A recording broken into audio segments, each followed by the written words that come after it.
insanely fast. I just compared my speeds, and I'm not even gonna tell you. It's embarrassing. By Well, comparison. it's probably overkill, but we are the only street getting fiber here. It's a whole story. But I've never had this kind of bandwidth, and I can never go back to an old way. It's just not. I can't do it. I can't go cable. Oh my gosh. F that. And this was less than cable. Cable was costing me almost double this. So there's that. No packet loss, the Wraith, 0. In fact, my output rate, let's check Twitch's little bar. It's never been more straight and smooth. It had to have been this cable. That's all I've changed today. And I had glitches this morning before the cable got here via delivery truck. It got here, it plugged it in, bam. So I'm feeling good. Astigma, we've got there's an entire group on Discord now called Blip Chasers, or Blip Hunters, sorry. And it's BioCow, the Pagan Gent, Brian Dunaway, KT Data, and there might be some other person in here. And we've been chasing this down for days. And I think we may have gotten lucky here. I don't know. We'll see. I'd love a future where you don't even have to think about internet. It's like just getting water out of the tap. Although maybe we have to worry about that at some point. Never mind. Bad example. Not a good example. Digital Hype says, I'm guessing your increased speed from 1,000 base T to 10 gig base T when you upgrade it to Google Fiber, that exposes the marginal old Cat 5. Probably, yeah. Yeah, I mean, that's how this stuff goes. Yeah, TVZ Gun, if you were here, I'd let you come put it in. KT Data says he will, but I don't want to make him do it. Don't take that statement out. No, you want to come put it in? that did not come out the way I had intended it to come out. But yeah. Oh yeah. So that's the other thing, Spot Monk, is if your router will only handle, your switch will be your bottleneck. So I don't know why I'm getting 3.3 gigabits right now, but I'll take it. That's crazy. Good. And they offer 8 here. I could have gotten 8, but that was like another $100. I'm like, I don't think I need that. Yeah, we don't get G Fiber where I live just yet. I would love it. I think we have the best plan that Cox offers. The best Cox? You've never had a better Cox? These are the best Cox they got. All right. They offer excellent Cox over there. It's not great. It is fiber though. It should be good. Yeah, it should be. I should get better than what I have. You getting about a gig or what? 800, 900? Yeah, something? yeah. I'm getting about a gig down and about 800 up. Well, that's pretty good actually. That's not bad. I don't know why I'm complaining. It's like everything's instantaneously fast, but your numbers are bigger, so now I'm upset. It's like that stupid mobile game where you open the chest over and over. It's the same thing. The numbers keep going up. Were you happy before? Yes. So why aren't you happy now? Because I found out I could be happier. Happiest, maybe. What was that called? That game? Loot something? Here it is. Amazing Loot. Okay, just want to share this with the people at home. Oh, where it's just the open the loot box? Yeah. So this game, it's called Amazing Loot Grind. And I don't even know why it still runs on phones.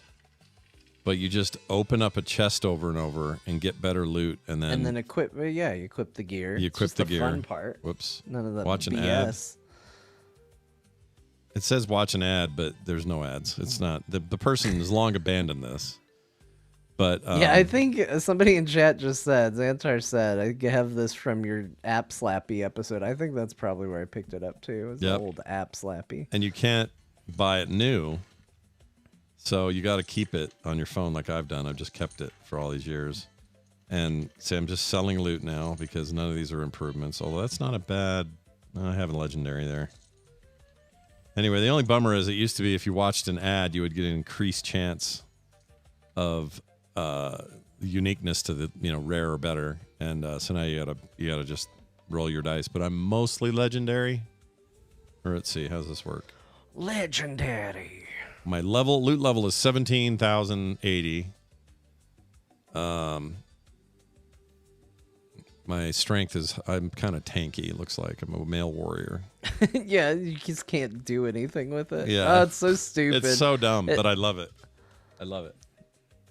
I would be a tank in this situation if it was applicable in any way, shape, or form. If there are any tanks that just sit around the castle or the tavern unlocking the same chest over and over until they get something better. They need to do one where they give you like abilities and you're like, oh, listen to this. My double whirlwind will now quadruple whirlwind on criticals, but it gives me 150% chance to critical. Mm-hmm. So I'm going to be doing that all the time, except there's no ability. There's no You can't game. see it. You can't do it. There's nothing to see. No. It's So real. stupid. It's the stupidest thing ever, but it was such a lesson in how games and things that just, stimulate your dopamine response and how suckered we are for it and how wired we are for it. Despite it, it still took this long for Diablo 4 to be any good. Yeah, that's the thing, right? Because at its Still core, can't figure it out. this has to be the baseline feeling of a action RPG when it comes to progression. Like, why did I just click all those monsters in rapid succession? It's this. And so balancing that with the getting around and the story and the hoo-ha and the whatnot and the graphics and everything, that's a fine art, it turns out. And even Blizzard wasn't perfect at doing it. A little better now, though. A little better. I got a survey about it. I'm not supposed to talk about it, so let me correct that too. A friend of mine got a survey about it, and they told me that it still seems like Blizzard is like, I don't know, guys. Can you please tell us how to make Diablo 4 good? We need some help with Diablo. Like, sometimes there's a very clear indicator on the direction they want to go and should go. Like, I remember one before the new expansion was even announced where it was very much like, hey, if you want to buy the new expansion, do you feel like you should get the old expansions bundled with it? It was all about that. What do you think the price of the new expansion should be? It was all very clearly like, we don't know how to price our stuff, which has been apparent for Blizzard for a very long time. Yeah. And I for whatever reason, they hit me up on Diablo all the time. I must have good opinions with that. They never want to know my Warcraft opinions. Oh, the surveys? Yeah, you get those surveys more than any of us do, I think. They want to know about my Diablo opinions big time. Yeah. And so this last one, it was very much like, hey, did you like Diablo 4? Yeah.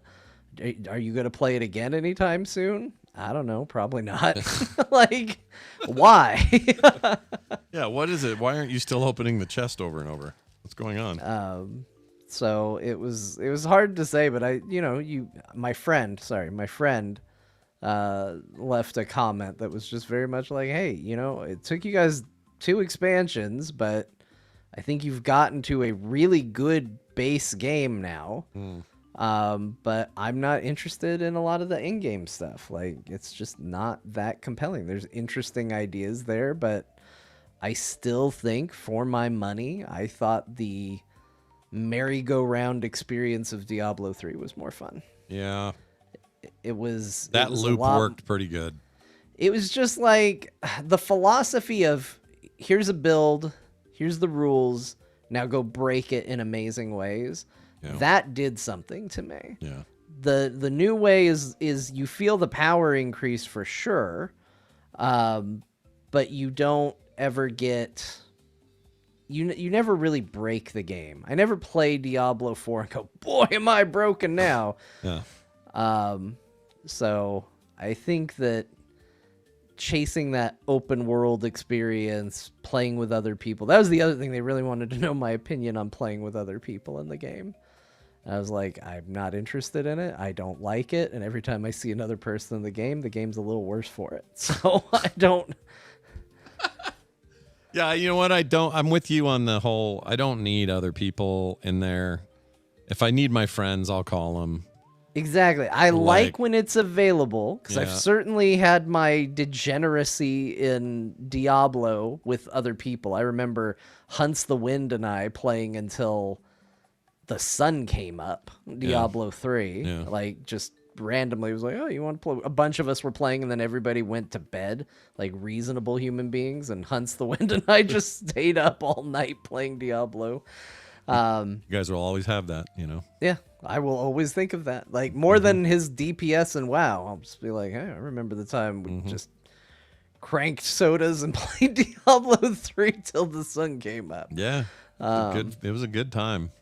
So I like that it's available, but whenever it's like, hey, there's people here now, isn't that cool? No.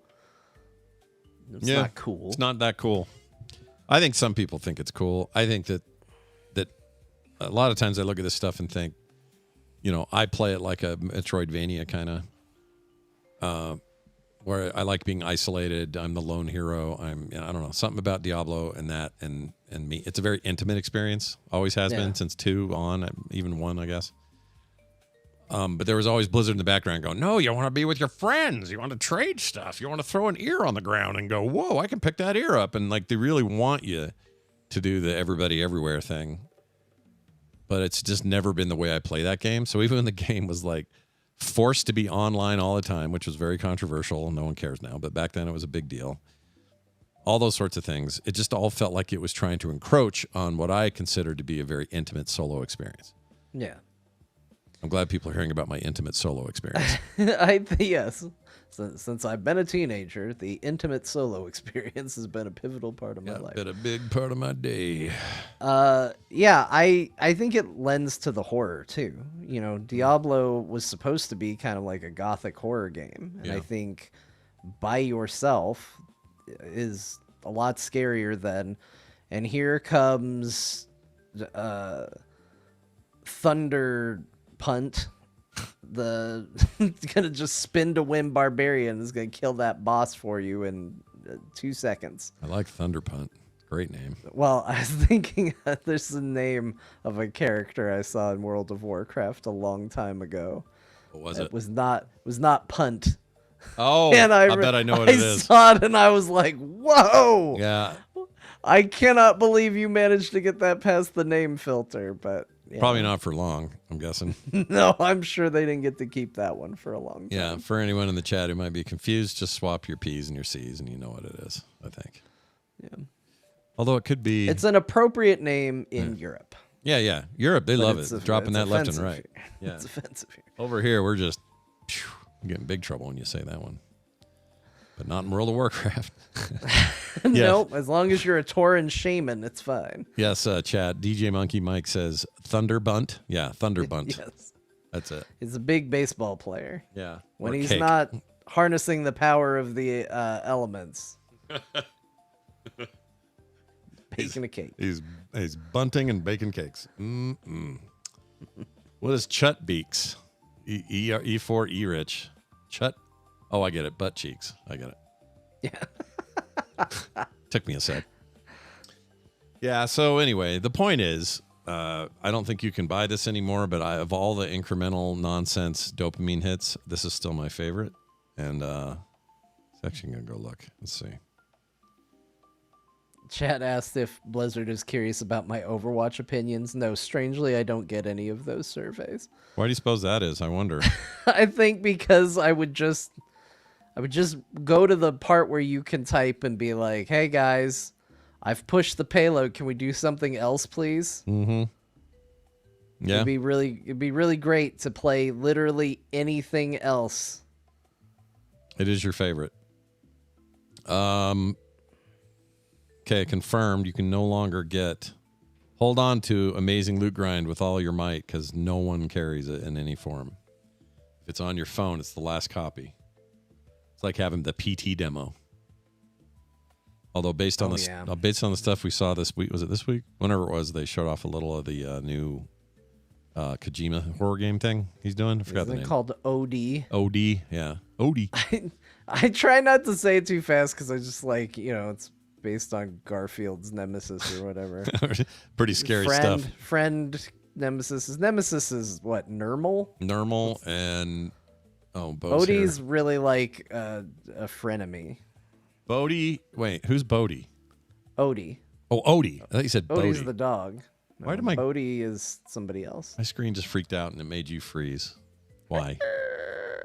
All right, hold on, guys. I think I see Bo, but Bo, I don't have you in audio yet. Hang on. Now I'm gonna just freeze so that even when you fix it, you think it's still. Oh, There- hello. Oh my good lord. Hi, Bo. Hi. It's too much Bo. Let's It's see. Too much Bo. Don't change anything on your end. I'm going to adjust mine. Hold on. Okay, say There's some too much stuff. Bo. Say some things. I'm saying some things. Hello, what is going on? Wow, this Hello. is great. Oh, it's because I'm It's on like full red- repair. Hold on. I'm red clipping a bit. Yeah, I'm going to fix you though. Okay, say something again. Saying something. Okay, I Guys, turned I'm up. excited. We're doing core today. There it is. There it is. Am I in the sweet spot? I think Can you you're hear me almost breathing? in the sweet spot. Hold on. Yep. Okay. Yep, you're Sweet good. Spot. Look who it is. It's your old pal. Well, you can't see him because the things are effed. Hold on, everybody. I'll fix these. F the things. I'm going to fix it. It's going to be great. I don't F know the things. what happened, but Sorry. It's been one of those days. Like, just take me forever to get here. well, where were you? Were you was out I took somewhere? a nap. Oh, I a took nap. Okay. But it wasn't the nap what did me in. It's like, I didn't shower this morning. I got to shower before a show. I got to feel good. Yeah. And then, I was like, I need to make a coffee. And then I get to my computer and I got the couch set up. So I'm like, I got to move the chair back. And my camera's not plugged in. And like every time I go to do something, it's like, there's a problem. There's something's unusual. And I don't know what I did to myself. That is how I feel lately with all the testing I've been doing because I got cables laying everywhere. Right, I got right. shit everywhere. Like when you were here, it was clean. It's not that anymore. Like, it's great when you leave your workstation all set up, so you just press go and you get used to it. And then for whatever reason, you over a little bit here, a little bit there, and then it's time for the show. At least I only do one a week. Yeah. You guys. Yeah. And I'm like, why is everything so disorganized? I just want to sit down and record. What happened to So Good, Bad, or anyways. Bullshit? Weren't you guys bringing that back or doing something with it? Or no?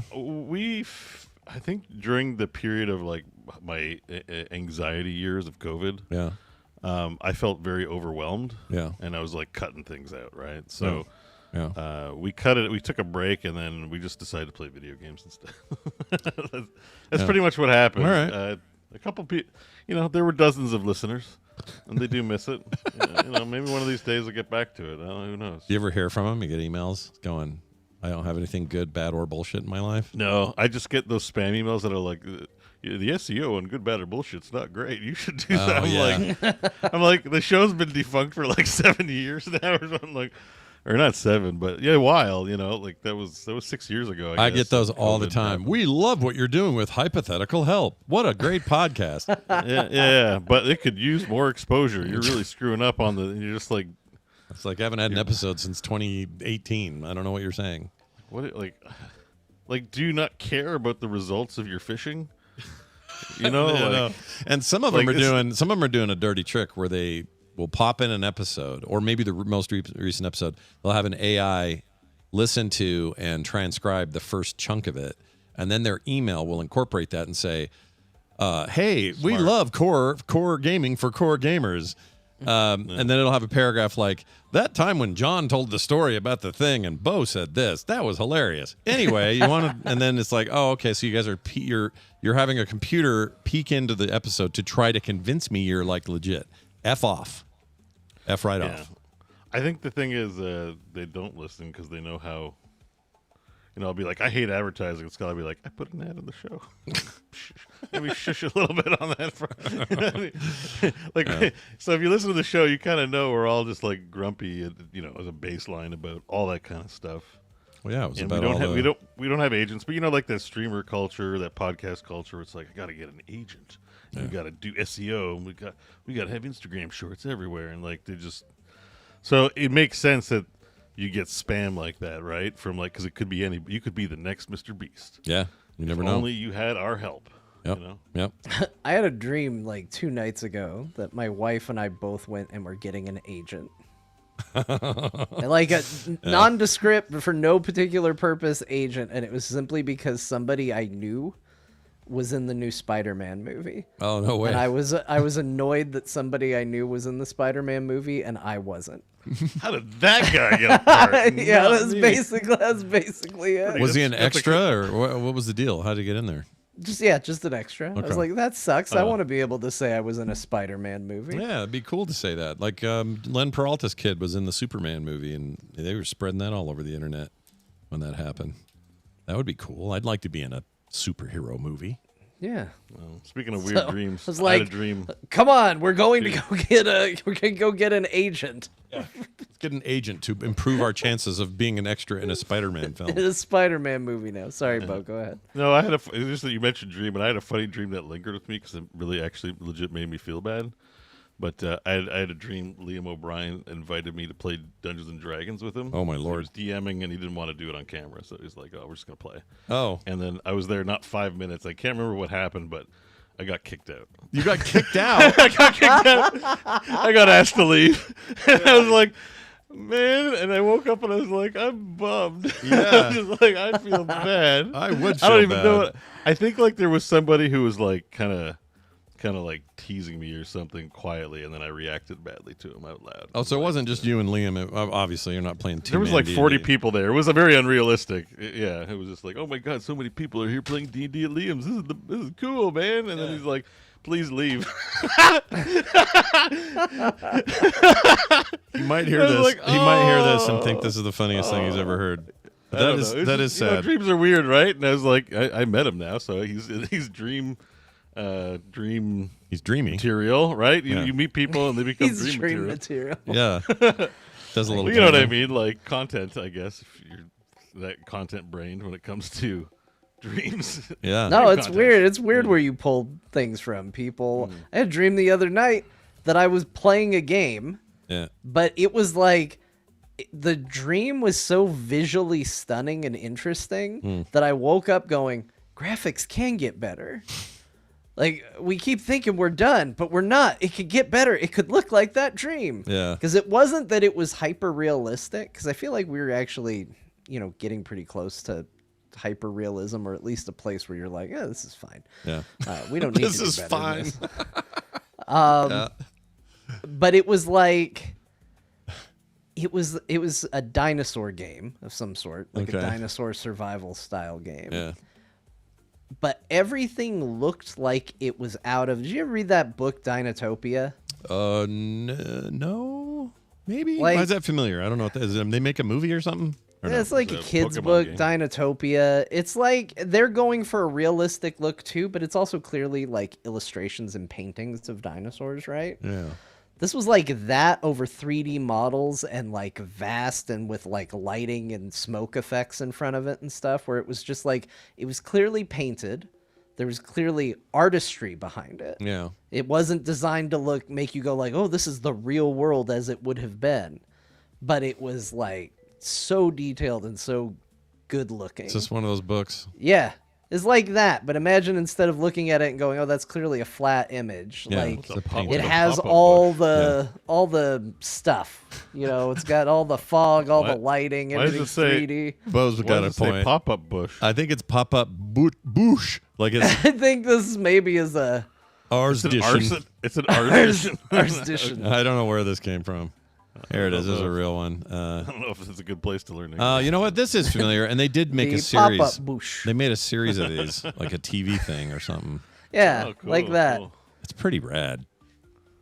But you were seeing it in like big, full-blown, hyper-realistic world. 3D, you could run around in it. I was like, "Oh my god, this looks so good."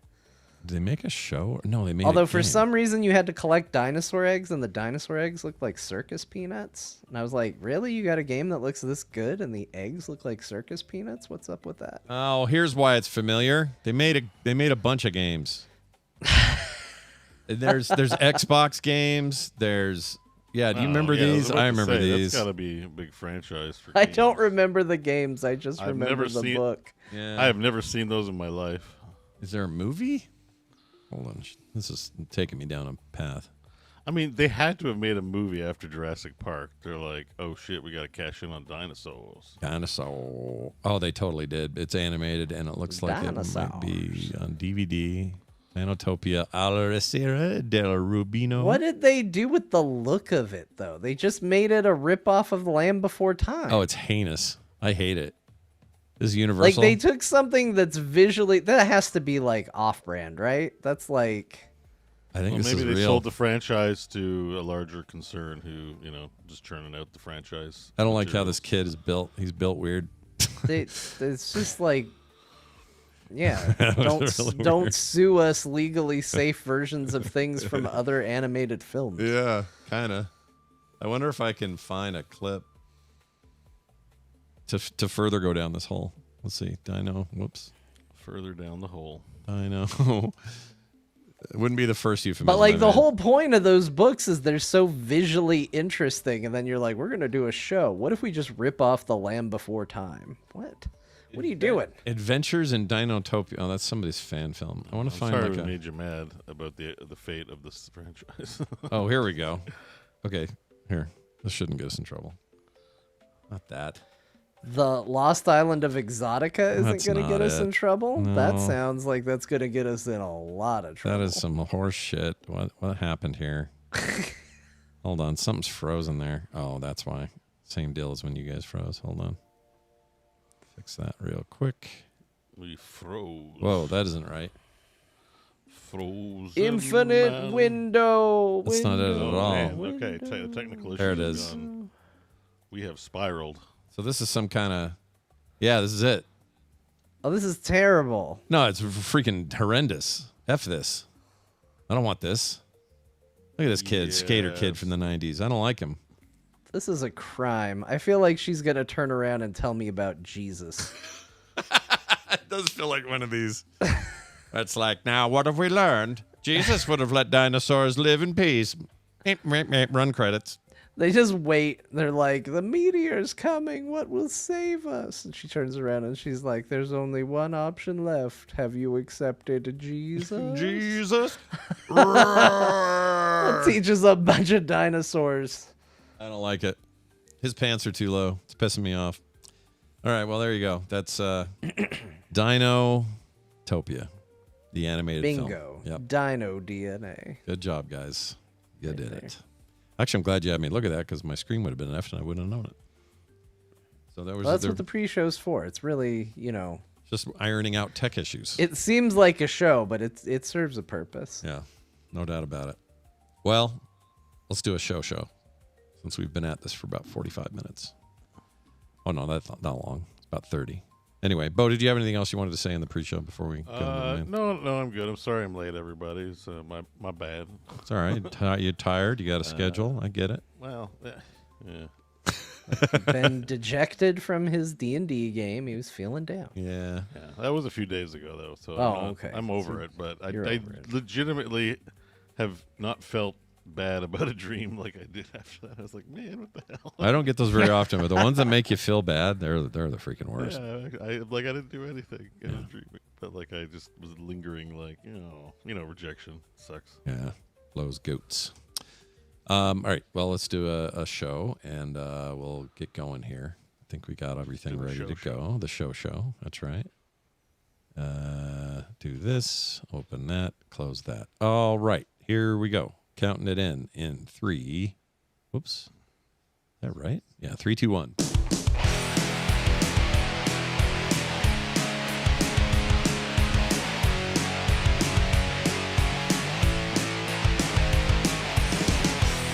Hey, everybody. Welcome to Core. This is Core, the show that talks about video games and does it with 3 pals. I'm Scott Johnson. Over there, you got the chronoed-triggered man himself, John Jagger. Hello, John. I've been chronoed. I've been triggered. Triggered and chronoed. He's ready to go.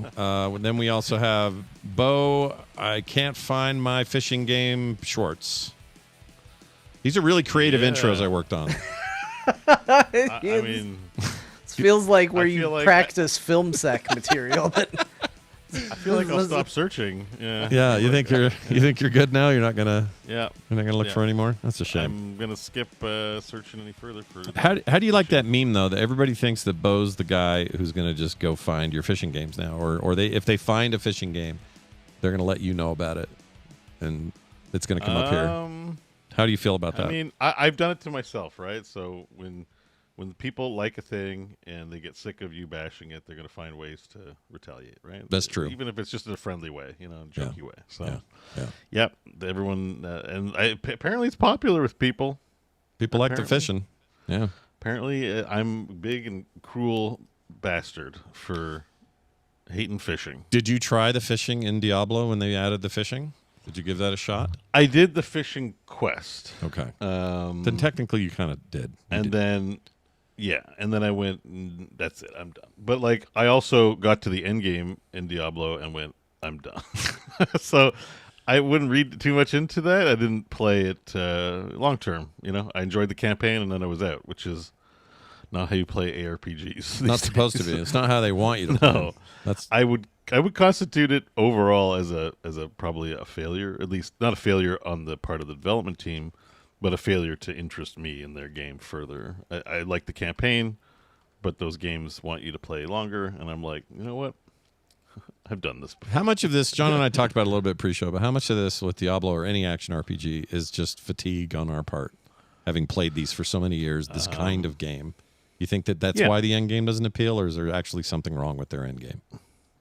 I think it's just there's a lot of games to play, and there's more. ARPG is not the only interesting genre. Like it takes a special kind of person to be like I watched Chris Wilson. He was the old CEO of Grinding Gear Games for Path of Exile. And he seems to play pretty much 2 games: Magic the Gathering and Diablo 2. That's it. That's all he talks about. I find it fascinating. I like listening to it. But I'm like, dude, have you guys played Night Rain? Like, screw those games. Like, I'm playing a new game now. Yeah. Or have you played Yakuza? Like, you're gonna spend all this time and miss out on some cool other shit. So I don't know, man. Like for me, it's I'm in my 40s and I did a lot of ARPGing. So I'm not a professional ARPGer. I got to do some other shit. Yeah, it's kind of where I'm at. They feel like should have released it in my 30s at the height of.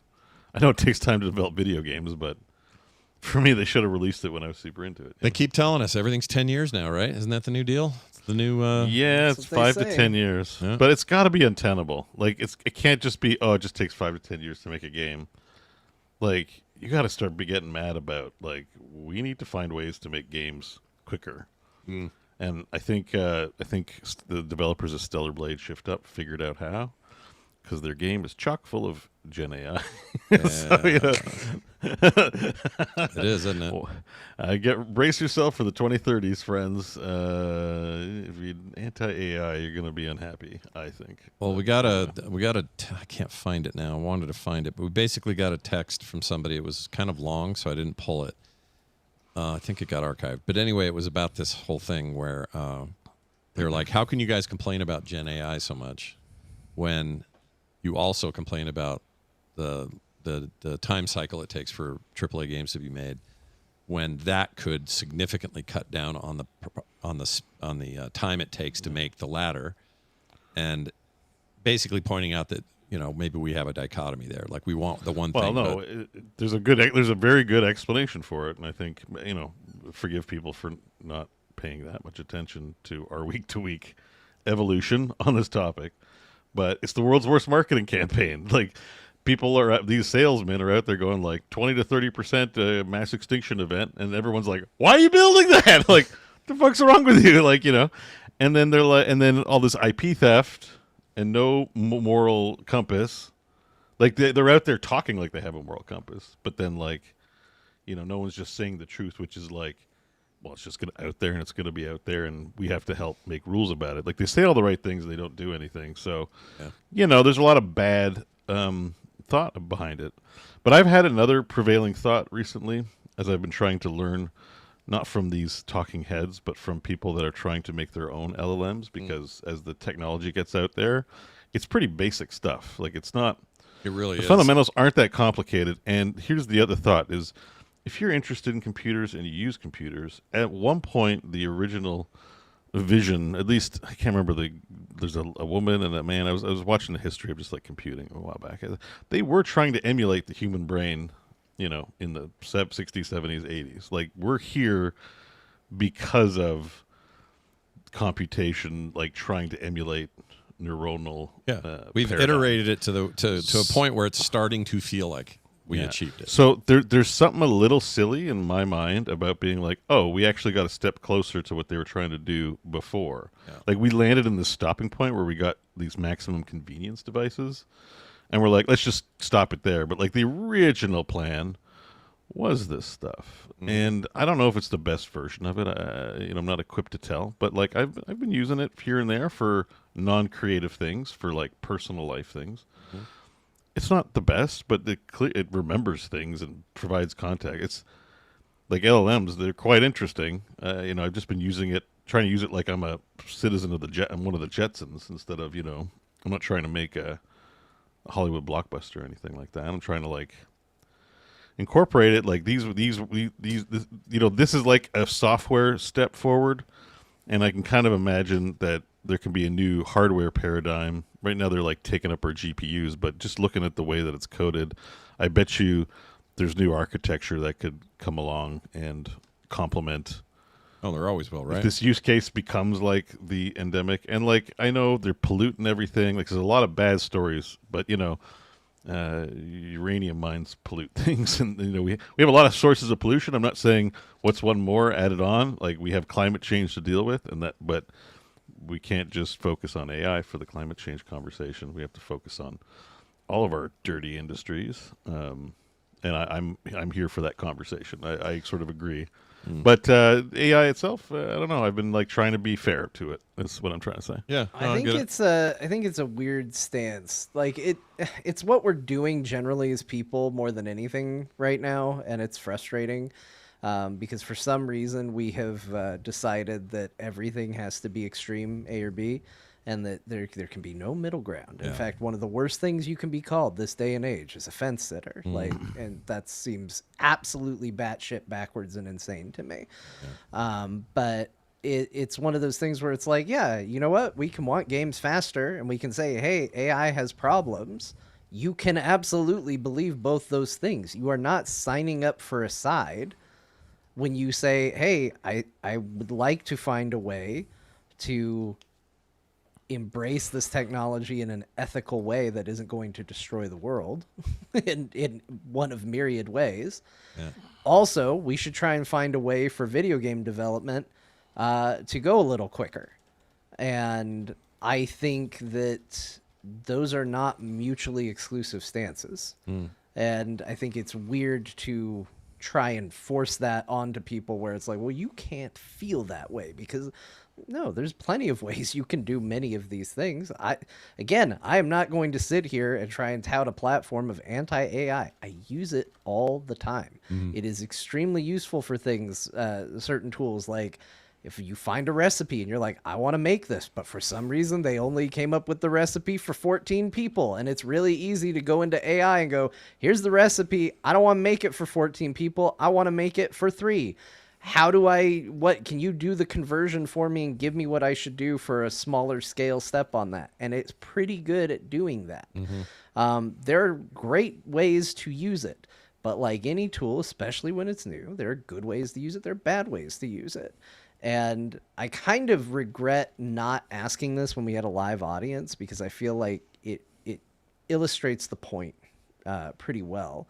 Which is like, you ask yourself, how many people out there have worked for a company where you felt taken advantage of by someone with a higher position than you within the company? And I guarantee you almost everybody would say they have felt that way one time or another somewhere along their professional career. That at some point someone took advantage of them. And I think if you took those people and said, okay, how many within the realm of that think that if you had the means, you had the ability, and it wouldn't turn into a whole thing and you weren't staking your career on it, how many of you think you were taken advantage of possibly in a way that might be considered illegal or at the very least unethical? I still think a lot of people would have their hands up. And these are for human beings with rights protected under laws. It still happens. So we're going to ask those exact same people that a lot of people will say, yeah, they do this, to be totally cool and ethical about something that has none of those laws, requirements, or restrictions on it. It's not going to happen. Nope. They can't even do it with human beings. Why are they going to do it with an artificial intelligence? It's just not going to happen. So I think that seeking ways to protect ourselves from that is reasonable, because if the only thing that's protecting them from doing it to human beings is laws. Yeah, that's true. So shouldn't the logical conclusion we all draw go, well, maybe we should do that to protect ourselves in this instance too. Yeah. It's just kind of silly. But I do see where someone would ask the question, right? Like, you guys want development faster, but you don't want to embrace the tools. I actually think there's a place for the tools.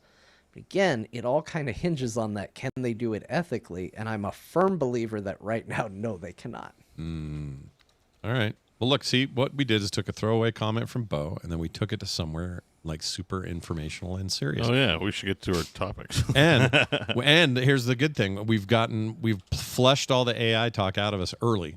We're done with it. I think. I don't know, but I think probably. So for all those guys that are like, "Oh, enough AI talk" or whatever, don't worry. You brought basically we did mailbag. Someone texted you, you're like, I can't include this in the show, and you're like, you know what? Yeah, let's include it. There you go. So there That's you go. what we But, do. Like it's evolving. Like I expect this conversation to still be on people's minds. Yeah. For at least another year. We've got- Oh yeah, longer. we're not done. 2 to 8 years minimum of this. Yeah. Oh, easy. Right? I mean, Easy it just that. depends how uncontroversial it becomes. You know, we don't really talk about cell phones, but I remember being cranky about like, were we gonna have phones?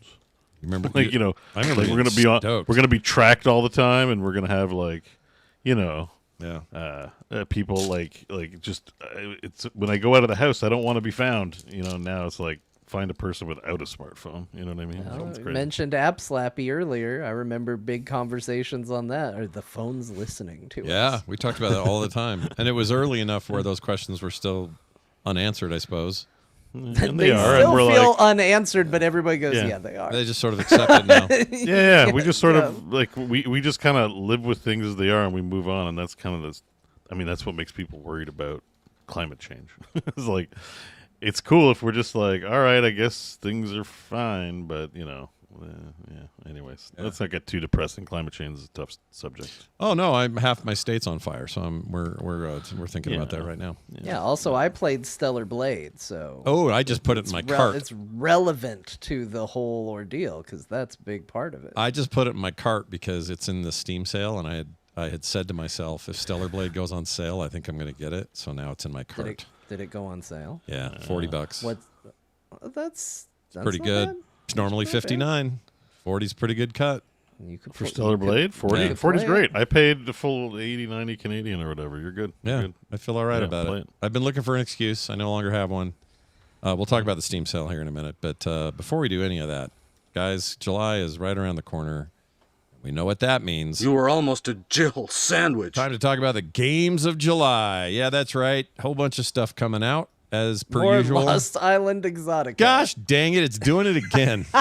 What is this? What is Lost Island Exotica? This monitor, I have a display issue. I got to You have a fix monitor dedicated to Lost Island Exotica. No, I you understand. didn't answer the question. What is Lost Island Exotica? I didn't know. It's I didn't know I music. needed a third monitor till this minute. It's I was some like, kinda- You know what? I it's- could dedicate. It's a some kind of monitor. royalty-free tiki music. Is all it is. Oh, okay. So that's what I was playing All when right. the show started. There's nothing untoward about it.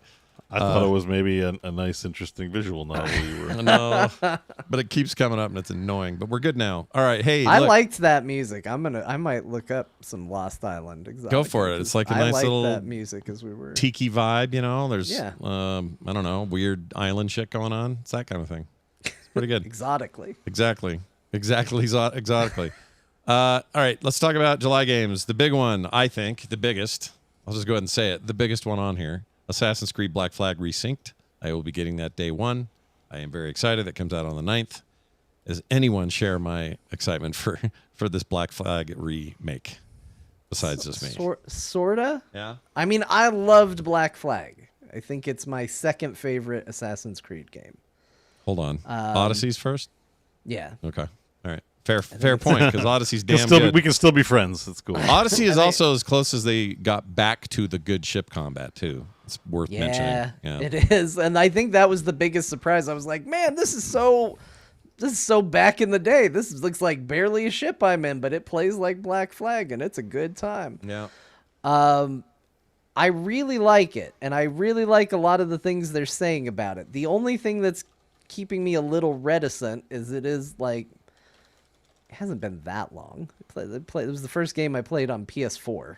2013, I think, and you could get it. It's been a while. You could get it on PS3 and 360 at the time, and then it was they did an up-resed version for PS4, and I think it might have been my first. Well, besides Resogun, I think it was my first PS4 game. I had it and Dragon Age Inquisition. I think those were my two. So that's been 12 years. It's not that long. It's not that long, and so there is a part of me that's like, but I played it recently. Like I don't know. It's the one thing that's holding me back is there's a ton of games coming out, not next month, but also we'll get to it. The Steam sale's going on. Yeah, you buy a lot of Steam games. sale. Yeah. Summer And sale, so baby. I think that's the only thing holding me back, but it does look very good. I am intrigued. When they talked about it, it sounded like they said a lot of the right things about like, hey, we know you might not like missions where you have to follow kind of closely behind someone as they talk to someone else. So we're fixing those. And I like that because those did stand out as like, boy, this is a real shitty part of this game. Yeah, those weren't great. Nobody Especially liked because those. they knew what they were doing. Is they'd be like, let's walk 3 steps, stop.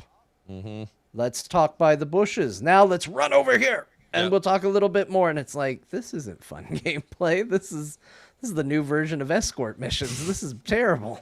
Yeah, we'd had our fill of those in World of Warcraft, I feel like. I didn't like those at all. Plus, you'd desync if they saw you. So it wasn't a fail mission where you could like fight it out or whatever like most of these would do today.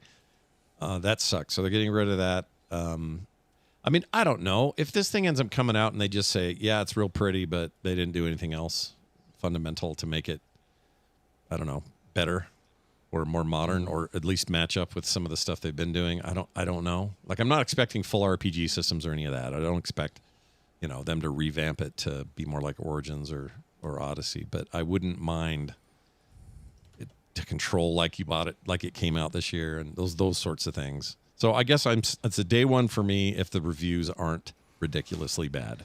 If the reviews are bad, then it's an easy skip. But, Yeah. I mean, I do already have Black Flag. There was a part of me that was like, well, wait a minute. Do I have this on PC? Could I play this again if I wanted to? I can. And I think a lot of people have that option. Yeah. I don't know. I think it's cool. I love Black Flag. I love riding around on the sea and them singing sea shanties and all that. Like, that stuff's cool. Yeah. It's just, there's a lot of video games. There's a lot I think of that's video the games. only thing holding it back for me is just a lot of video games. Yeah, and if I'm about to get Stellar Blade on sale, why wouldn't I play that? You know what I Yeah, mean? you should just play it. Stellar Blade is going to take up. If it connects with you like us, you have plenty to do. Yeah, sure seems like it. Anyway, so that's a game. That's coming out. Halo Campaign Evolved is probably also on a lot of minds. I feel like that's going to be pretty neat. I don't know that I'm day one on that or... I guess that's coming on Game Pass day one. I have Game Pass PC. I'll probably do that, but... I don't have it anymore. Maybe, I don't know. Maybe I'll just wait till I have a nice little bucket of Game Pass games and then resubscribe and just blast through them. This is one of those games where it's kind of been all over the place in terms of my interest level, and even thinking about it on principle, like, hey, you want to play Halo 1 again, but with some differences? It's like, that Master Chief Collection, I just played it like a couple weeks ago. It was on my played and it was great. And the funny thing is, the ironic part about it is I started playing it with their new shiny graphics and I went, yeah, I'm going to turn it back to the original. And I played through with the original graphics. So it's not even a case of I want it to look prettier, because I had the option and I chose not to. Yeah. It's just, I very much liked that thing. But I have to admit, when I saw the trailer for this on that last Xbox thing, it made me realize that there's a Halo-shaped hole in my heart, I think, that I'm looking to fill. I think I forgot how much I like good old classic Halo experiences, and I'm like, man, I just kind of want to get in there and do some Halo again. Yeah. There's something about this that's very tempting. I don't know what it is. It is graphically, though, it is a huge jump up even above the remaster. Like, it looks like a brand new game. It looks better than Infinite did. visually. I don't think that's Well, it's a new engine, right? Yeah, Like, it is a new engine. there's definite changes. They're putting in some lost content that wasn't in the original game, including dusting off voice lines from before that had been recorded but not used. There's new elements to the campaign. I think they're having a whole section that's before Halo even started to play. A lot of things like the sword wasn't in Halo 1, at least as a weapon you could use. It existed for the elites to use, but you couldn't use it. And you have sprint, so that's been added to the game. So they're making changes across the board. Whether people are excited about them or not, that's up to them. I've seen a couple things of people that are like, here's why it's going to be awful. And like, I understand that there are going to be some Halo heads out there that are like, nope, not for me. But as somebody heads. that just kind of wants to get in there and, Sorry, just kill some sounded elites, weird. throw some grenades. Well, I think okay. it might be fun. Obviously, this thing is one big difference is there's zero multiplayer. Although the first game even had multiplayer other than co-op. Yes, it did. So you could shoot each It other. Oh, had yeah, of course. Co-op and Blood Gulch, baby. They built an That's right. entire machinima show. An Not Blood entire Gulch. studio was built on the back of multiplayer for Halo. Yeah, Red v Blue. And then, okay, so that's right. It didn't have online, though. It didn't support, you couldn't do it through Game Pass, or not Game Pass, whatever it's called. Xbox Live Live. didn't even exist. Right. It didn't exist at all. That came later with 2, and this has none of that. I don't know if it even has the local multiplayer outside No, of co-op. it has none. That's why they changed it to Campaign Evolved. There's no multiplayer. Okay. It's fine with me because I don't care about that, but I wonder if there are like diehards that are like, F you.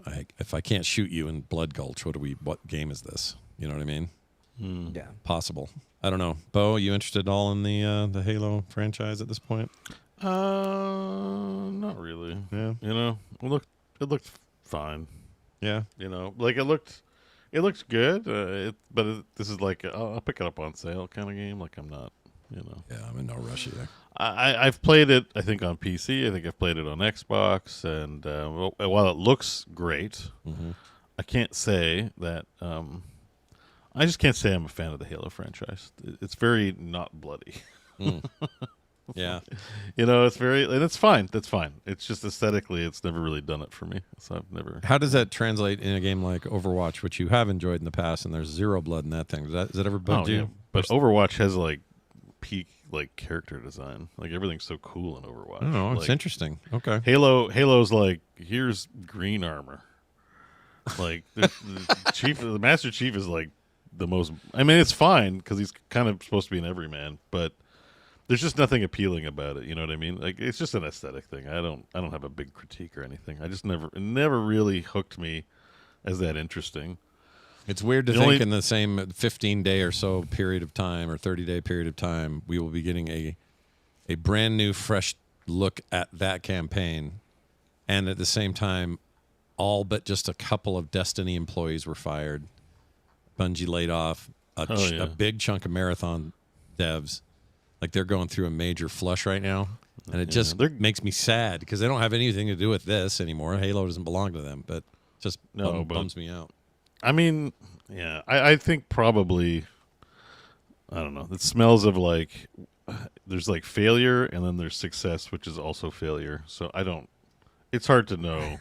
It's whatever Sony, you know what I mean? Like, because, Hello, you look at like Hello Games and it's like, if Sony owned them, like, that they'd be shot into outer space, you know what I mean? Like, for their business crimes.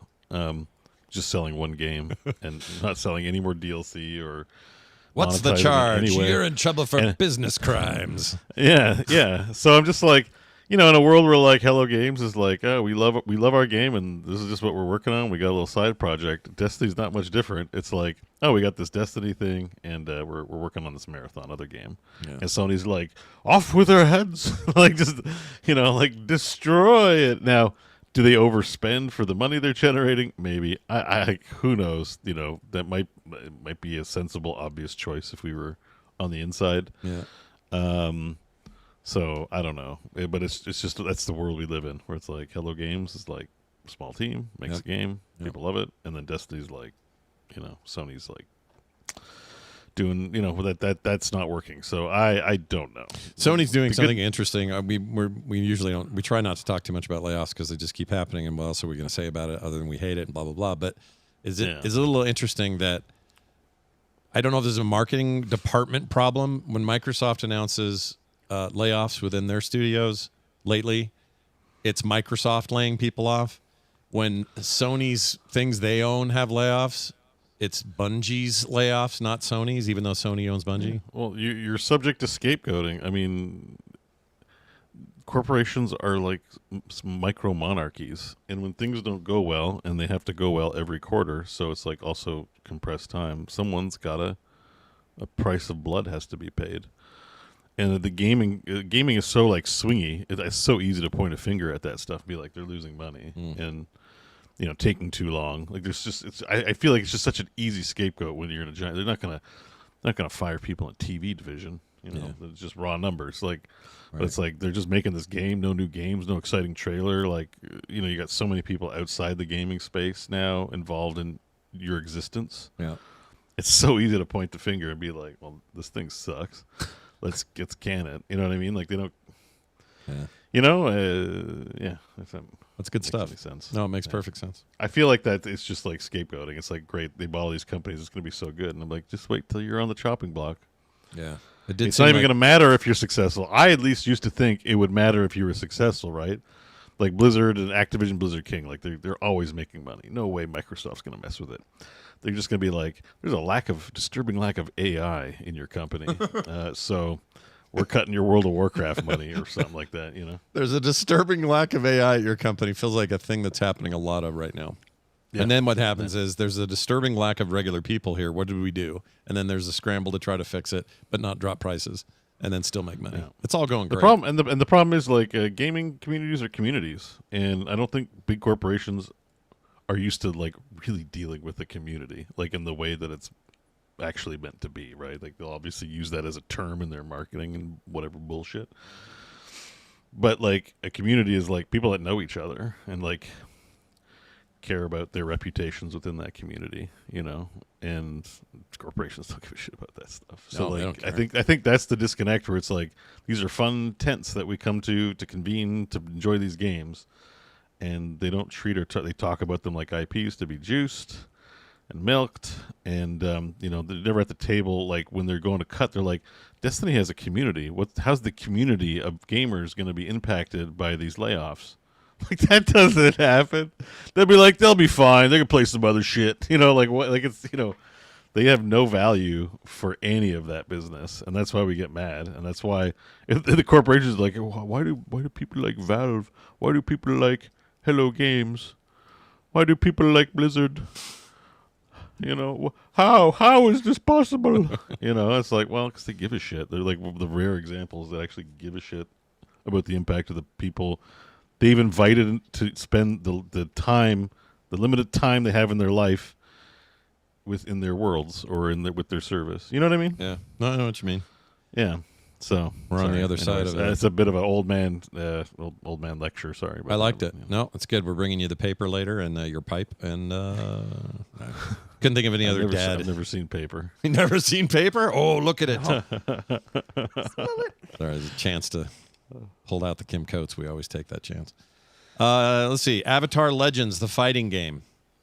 Hey, y'all.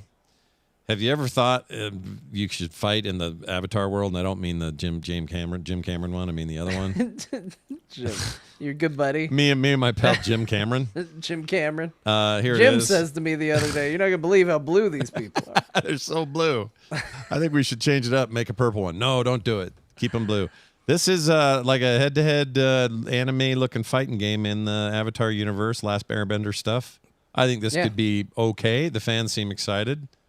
It looks like a fighting game, but it looks cool. Yeah, it does look pretty good. I think the hand-drawn nature of it is selling me. I like how that looks. I mean, it looks like the show. Yeah, and they got something new coming out soon, so why not? Well, milk that teat with both hands. I'm saying. While we're on the subject of new games, sorry if I'm interrupting this. If anyone has anything to say about, not really. It's Avatar. just one of the larger ones, but So I was flipping through the list. I realized, oh, thank God, nothing big's coming out that I'm interested in right now. But there is one game that I bought the first one and never played it, but was interested, and I'm looking at the second that's coming out. I think on that list, that link you have there. Is it Outward? It's called Outward 2. Yeah, it's like a co-op, Yeah. soulsy but survivally hard game, but looks like it's RPG-ish. And I just never booted it up, and I'm just like. And it's like kind of got middling reviews. So I'm like, maybe the second one will be the baller version of whatever they're trying to do here. And so I may get curious about that one. I got a beta code for this. I have not even installed it, but I should check it out, see what the deal is. It's like a two-player game too, so it's perfect. Like for you and Alex, Sean. Maybe he can't play it, but like. It's a two-player deal, right? Or like you and Carter, if you got we could play this. If you've got a gaming child or a gaming partner or whatever, it's the two-player co-op, I think. Two-player online or local. Split screen. Let's see. Yeah, split screen co-op. Interesting. I didn't know that part about it. The first one was well regarded. People really liked the first Outward. I didn't play it. I didn't know. I don't know. I still don't know, but. Maybe 2 will be the bee's knees. Yeah. So like that of anything on the list, that's the one I'm like, oh, huh. I'm gonna put that on my wish list and not buy it right away. The characters all walk like they have to pee or poo. That's the only thing. It doesn't have holding it in. Yeah, just kind of a vibe. But look at these cool creature designs. I mean, that's the reason because spoilers. I'm the one who kind of types here's the games that stood out to me, and then I write and more in case you and Bo are interested in anything. Yeah. And everywhere I looked, like this was the game that seemed like the headline game for like the article, right? Like, so it seemed like a big deal. And I thought, well, what is this game? So I went and looked at it and I went, this looks like the kind of game that I would buy back in the day because it had a cool box art and I'd play for 5 minutes and go, no. Yeah. And then I'd be done with it. This is purely from a visual judgment. I'd never played Outward 1. I didn't even know there was one. So this is not a review. This is not anything. But I looked at it and went, this looks completely unimpressive and uninteresting to me. So that is why it didn't make the list. But if one of you guys play it and like it, that would be cool to hear. Their first game. Well, I have the first one, but I never even booted it up. Looks like I don't have it. I thought I did. I don't. But it was widely regarded as pretty good, although the recent reviews have been bombed a little bit. I don't know what's going on there. I think it's like there's a difference between hard and janky, and I think it's got a foot in both puddles, if that makes sense. And, so that's why I'm like, oh, I never actually got around to it. There's always something else more interesting. I'm like, maybe I'll try it too. You can find out for $4.79 right now. Cheap. Oh my gosh. Man, there's a few of these. That studio has also got Kingdom Come 2 at 23, 60% off. Dead Island 2 at $4. That's 90% off. Metroid Exodus $4, $5. Damn. The 2023 or 2033 Redux is only 99 cents. Dawn of War 4 isn't even out yet, and that's on sale. This sale's looking pretty good so far. I'm sure my backlog will thank me. Deep discounts on stuff, and we all need to get more games. We need to stockpile because. We may not be able to afford this hobby for much longer. Got to make our hardware last, man. Yeah, we got to get through this phase, and that might take a couple years. So stock up now and ride out the AI wave. I'll get back to gaming when it calms down. Yeah, hopefully that's sooner than later, but it ain't in the next foreseeable. What else? Ratatan. We talked about this. I put this on here for Bo because I know he had talked about it. Yeah. What? I'm trying to remember. Oh, yeah. This is the one that was. Let's see. It's like Patapon, but it's Ratatan. And it's the Patapon. I own it. I just haven't booted it up yet. Thanks for. Oh, you actually have this? Yeah. Check it. Tell us what it's like because I was a big Patapon guy. I liked that. I thought it looked really trolly, and I was like, oh, this is interesting, but I just never booted it up. This is from the same team or some of the people that did that original PSP game. So the thing about me in games is like, when you go to the grocery store and you're hungry and you buy everything, and then you're like, I didn't need to buy 80% of this. I was just hungry. Yeah. That's kind of how I feel about games. I'm like, that looks cool. I want that. I want that. I want that. And then like I don't touch like 80% of the things I'm interested in. Never, like, on never a shop. marketing perspective. I never can grocery shop hungry, or else we're in trouble. I can't do it. I have to go Yeah, after yeah. lunch or something like that, and then I'll be very reasonable in what I get. But 3 bags Yeah. of chips for no reason. What am I doing? Well, Like, look, what if you don't like this bag? Good point. Although sometimes they're the same bag. It's cool. It's big. Oh, okay, that's a different problem. My problem is I want to try everything. Yeah. And so I go there and it's like, new flavor. And I'm like, well, I want to try the new flavor. That sounds interesting. And then I go, but what if I don't like it? I better have something I know I like Yeah. in case I don't like this. So I end up with 2 of everything. That feels reasonable. You're thinking there. I don't think I follow you. Not good for the finances, though. No, it's not. Yep. So it's always a little bit of a like. I do the same. The biggest issue is I do it with fast food ordering, especially for places like Taco Bell where they're like, "Hey, we got a new menu. Try the new fajita cantina menu," and you're like, "Well, I got to try it." But do I want to spend this kind of money and potentially hate everything I eat? So I got to get the new stuff, but I also better get the same old stuff in case I don't like it. Yeah. This is smart thinking. This is how I try to do it too.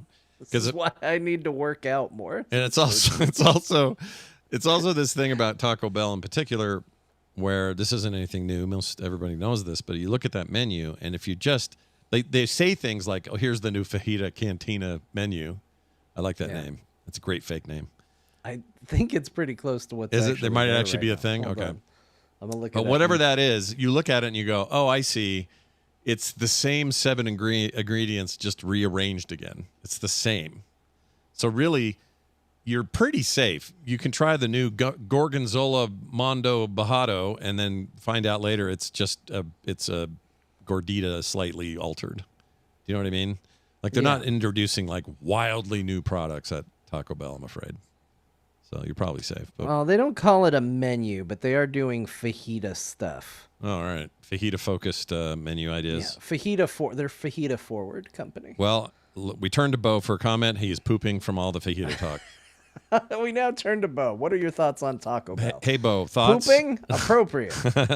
I think he's probably got his headset on, which is even funnier because he can hear us. Did but he you can't see anything. put on this list Grand Blue Fantasy Relink, or was that a Bo edition? I put that in, and the reason I added it is because this is not a new game, but that Endless Ragnarok is a big DLC coming to that game, and it sounds really cool.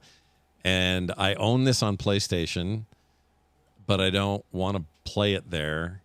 So I'm seriously, it's also on sale right now. I might get, I really liked my time with that game. That game is cool.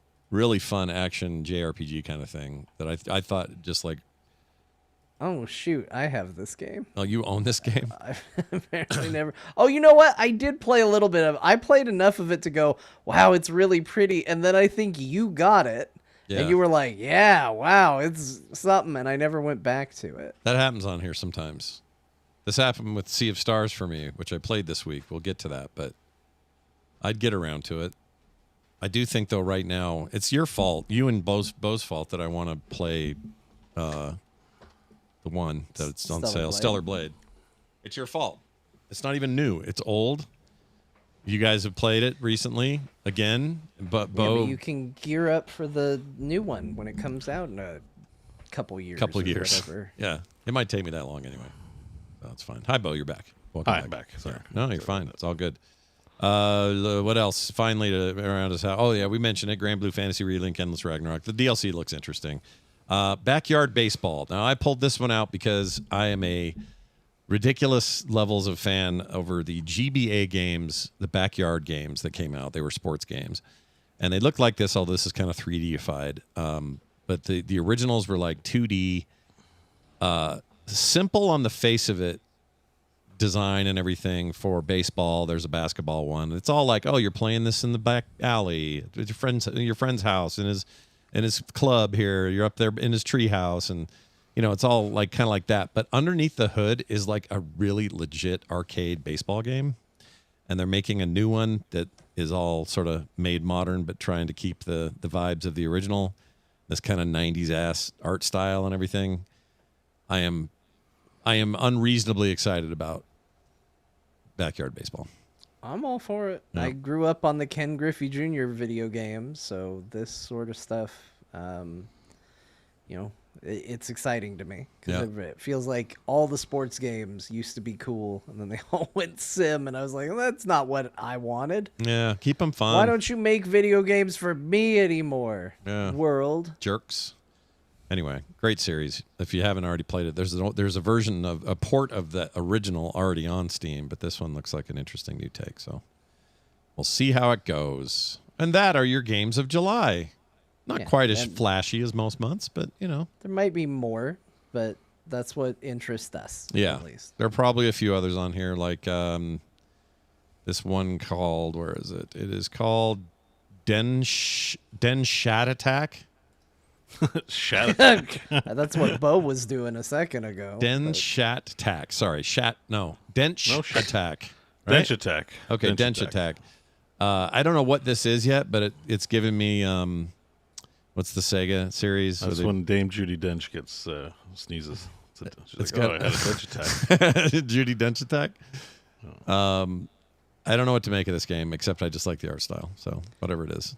They're also doing 2 Coldcept games being released this month. Coldcept. Coldcept. Coldcept. What is Coldcept? It's like a card tactics game. Oh, all right. Wait, this isn't the one where it's all like in caves with like cool greenery and stuff. It's not that one, is it? It can't be that. Because there's something coming out soon that's like what I just described, and it looks incredible, and they've been working on it forever.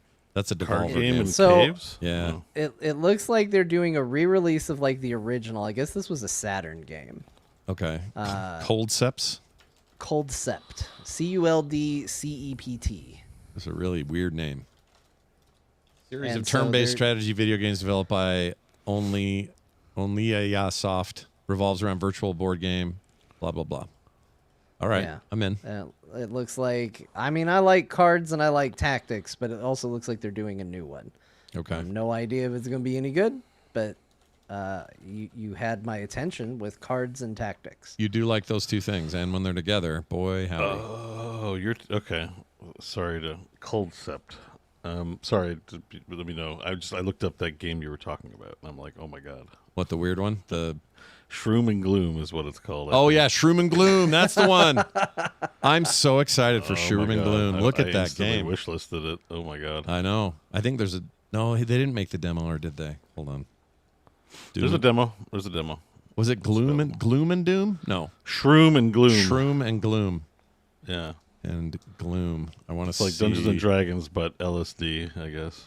Yeah, look at this business, man. Oh, the art in that is cool. Yeah, look at this. It's all like yeah, this I'm gonna weird... wish list that too. That's weird good. 2D shit going on. Looks like it's... I mean, look at the feeling of that, whatever that is. The parallax effect. It's like paper layers or something. Anyway, I think it seems... weapons. I think it seems very cool. So I'm all in. Art style alone is kind of what sold me. But Yeah. all right. Well, there you go. It's Gloom and... No, Shrooms and Doom. Shroom and Gloom. Coldcept. Oh, Coldcept. Back to the one John was talking about. Coldcept 1, or First, is coming out. They call it. And then you'll get your next one. There's also a Coldcept Begins. I did a quick search. Oh. Is that where he goes up in the mountains and trains That's coming out. Liam Neeson? Liam Neeson's in Yeah, it. that's great. All right, cool. Yeah, here it is. The first. Oh, look at this lady. John, what does this do for you? Hold on. Look at her. Look at that. Honestly, Yeah. Coldcept kind of looks cool. I'm looking at Coldcept Begins. I'm like, oh, that looks kind of neat. Yeah, they did a big art style shift. That lady seems fun. very colorful. I like her hair. You like her hair? Is Feels it just heavy. horns? Is that hair? Or is I think that it's horns? hair into horns. Okay. I think chiropractor bait is what that is. I don't know how it's going to go. I think I'm on Your the wish posture list, isn't very good. What are you doing at home? Yeah. I'm wearing a horn helmet. Get better. All right, let's move on to some other news. We have the following things to talk about. Reviews and the costs and the specs and everything are in for the Steam machines.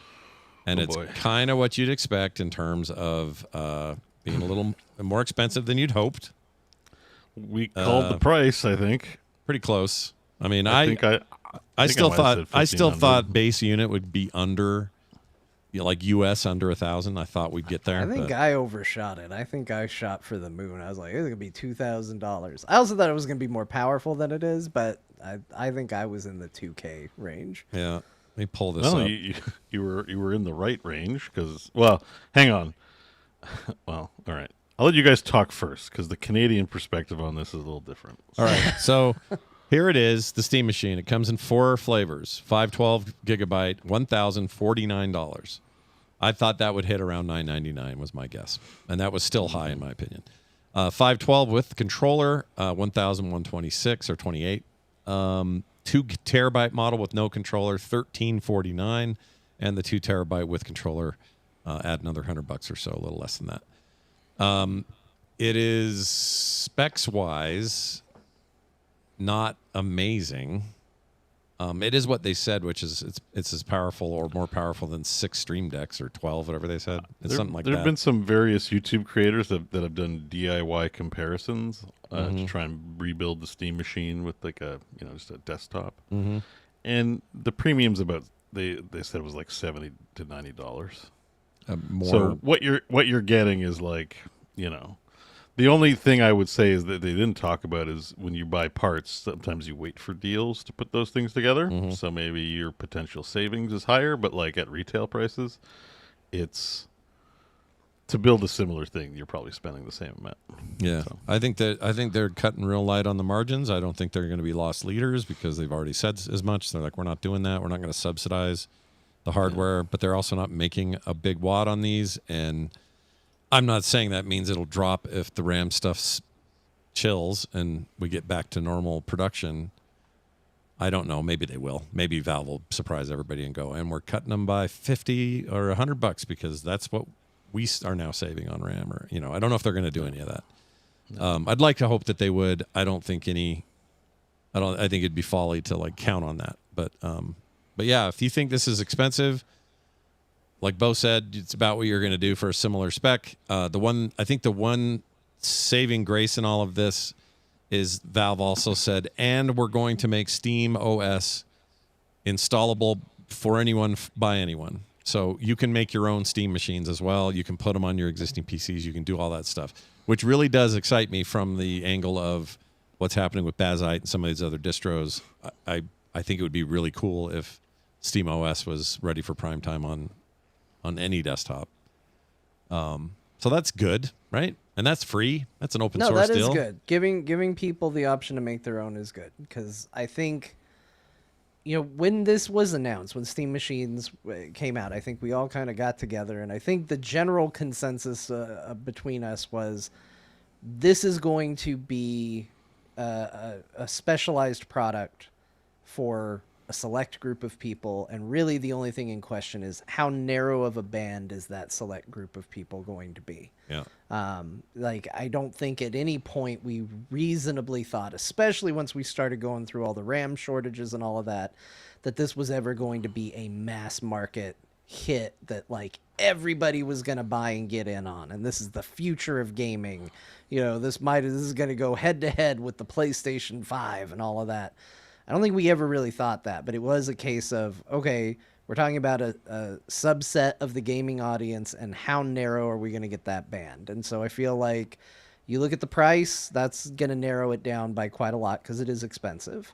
As somebody who thought it was going to be more expensive, I did have an initial reaction of, instead of a gasp, but it's still, that's a lot of money. Even as everybody else raises their prices, they're getting in the ballpark of it. Everybody's kind of now going to be dancing in the ballpark of it. Xboxes are getting another one in the U.S. this fall, right? I just saw that in the chat. $100. Yeah, it's in our notes. We're going to talk about it. Oh, it's in there. Okay. Yeah, it's Sorry. next. Keep Next, going. we're going to talk about Xbox there it is. going Yeah. up. Literally right there.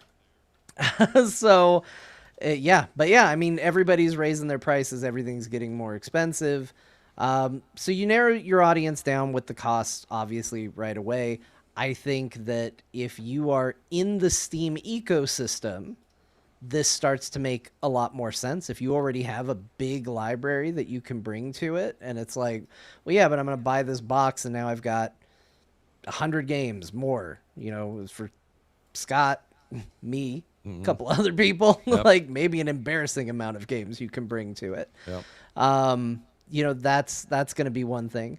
But even then, you still have the ability to make your own, and you can make one that's more powerful. You can make one that's more tailored for what you want. So you also have to narrow out like willing and able to make your own Steam Deck, your own version of it. Yeah. And I think once you narrow that band down, that's a pretty narrow band of people that this is going to be for. And the funny thing is I still fall in that band to a degree. It's not in the budget right now, but like I have had moments, especially because my son is like going to town on the PlayStation right now. He loves it. Where I think, man, I don't have a lot of PlayStation games. I really wish I had something else hooked up right now. Yeah. And it would be really cool if the games that are on my PC could be over there on the other computer for him to play. And we would have access to that, you know, like what if we could play Lego Batman over there? What if we could do this over there? And I could do other things when I had to, and have him still be in the room with me and have that. So in terms of like a use case, I get it. I'm not interested in building my own PC anymore. Done it enough times already. I don't really feel like doing it again. So I think that there is an audience out there for it, but I still think it's pretty small. But I think it was always going to be a question of who is it for, not a question of, is this going to be for everybody? I think kind of we all knew it wasn't going to be for everybody. I was slightly more optimistic on it than that. My personal feeling was that this was a real chance to at least challenge the status quo of what people expect out of consoles or what consoles could be, and a chance for PC gaming to just do a new thing in a way that would be more up front and center. It wouldn't change the world, but it would be nice and disruptive. And I think this price stuff and having to wait and delaying the announcement, all the other issues around it, I think has just muted all of it and just kind of made it less exciting. So now it just feels like, well, we did the best we could. Here you go. And there'll be people that pick one up. You know, if we get one for the show to talk about, we'd love to do that so we can do it. We don't know yet, but you know, it's just not this thing that was going to be like $6.99 and challenge the console makers and still play PlayStation games on my TV, but it's not through Sony. Like all of those like sneaky little PC Master Race things we were gonna see. It just feels like it all got muted. So I don't know. There's a world where somebody. Oh, Bo, you're super quiet. Here, go. No, sorry. It's all right. Talk again. Something changed. It's not you. I think it's us. Go ahead. Keep going. Okay. There's a world where somebody with those ambitions, like I think of a company that's better positioned to make that transition into the market. Like that's something they could do if they had the ambition for it. You know, to be like a Steam machine in every household. Lost leader. Like if someone had that ambition, they could do it. Yeah. They just that was sort of an open question when they had like all that sweet marketing. Like, you know, they made it look very cool, and like you said, the value proposition is, I think a lot of people who own consoles have Steam and would be very happy to have their libraries on their TV, as John just pointed out, but not for these price points. No, they're a little And high. they don't have the ambition of being like, we want to be in every household. They're probably like, we're comfortable with the client base we have right now. We have lots to deal with, and it's, you know, whatever they're doing over there is how they want it, and so there's no change. How do you think this colors the frame? We don't have a price for the frame yet, but like, do you think as far as adoption and stuff goes, do you think it's like? No, I mean, so there is a passionate but very niche community there, and I think that's probably going to fit Steam's. That's probably going to fit the product way more than how they're interpreting a console, right? Is they're going to announce the frame, and it's going to be like 50. It's probably going to be 1,500 to 2,000, just like the Index. Like it's, if they're not planning on losing money, there's no way they're competing with Meta on price. You know, it's going to be expensive. Yeah.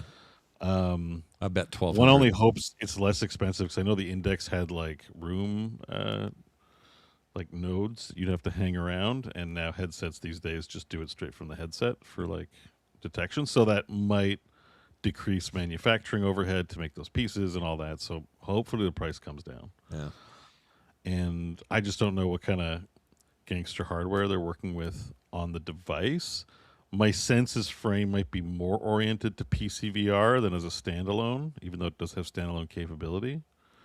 I saw that maybe the powerful components in there won't be, they'll be more affordable than what they're putting in the Steam machine. So it's tough, but it's tough to say because like VR software has to run at like 90 to 120 to keep from motion sickness and stuff. Like there are more stringent standards in the headset, which usually comes at a cost for performance. So I just feel like it's definitely going to be for PC VR, like to plug in your PC or to stream it over your wireless network. Yeah. So it's like it's such a big open question on price. Like it's tough to say. Yeah. Hopefully it's cheaper. Yeah. that's because this is not a good sign. So we have to talk about the Canadian side of the Steam. Oh yeah, machine. can we? You guys had to really eat it on this. Because I think there's some confusion in the core Discord where I looked at this and went like, to me this is a massive L, even as a hobbyist device. Like, because we are talking about the CEO or Gabe just bought a giant 70-room mansion. It was in the news recently. With a tunnel down to the beach, an underground tunnel. And, he owns a luxury yacht company and lives on a yacht. Like, my people love their Steam. They want to be defenders of Steam. Be like, well, they can't afford to lose money. And I'm like, guys, these guys make like Xbox and Sony quake in their shit their pants. Like it's only like fortune that Steam has not had the ambition to just snuff everything out when they, could carpet bomb the world with their machines. And I think that's what people were kind of thinking. Yeah. So I'm like, you can take a bath on this stuff. You'll be fine.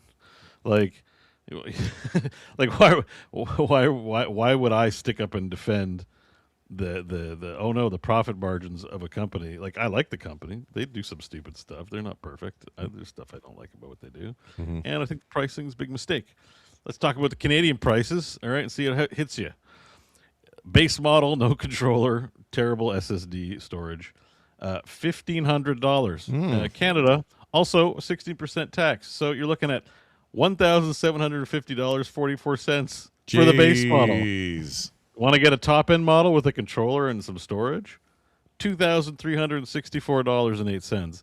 So, I said it's probably around $1,500. I'm pretty sure.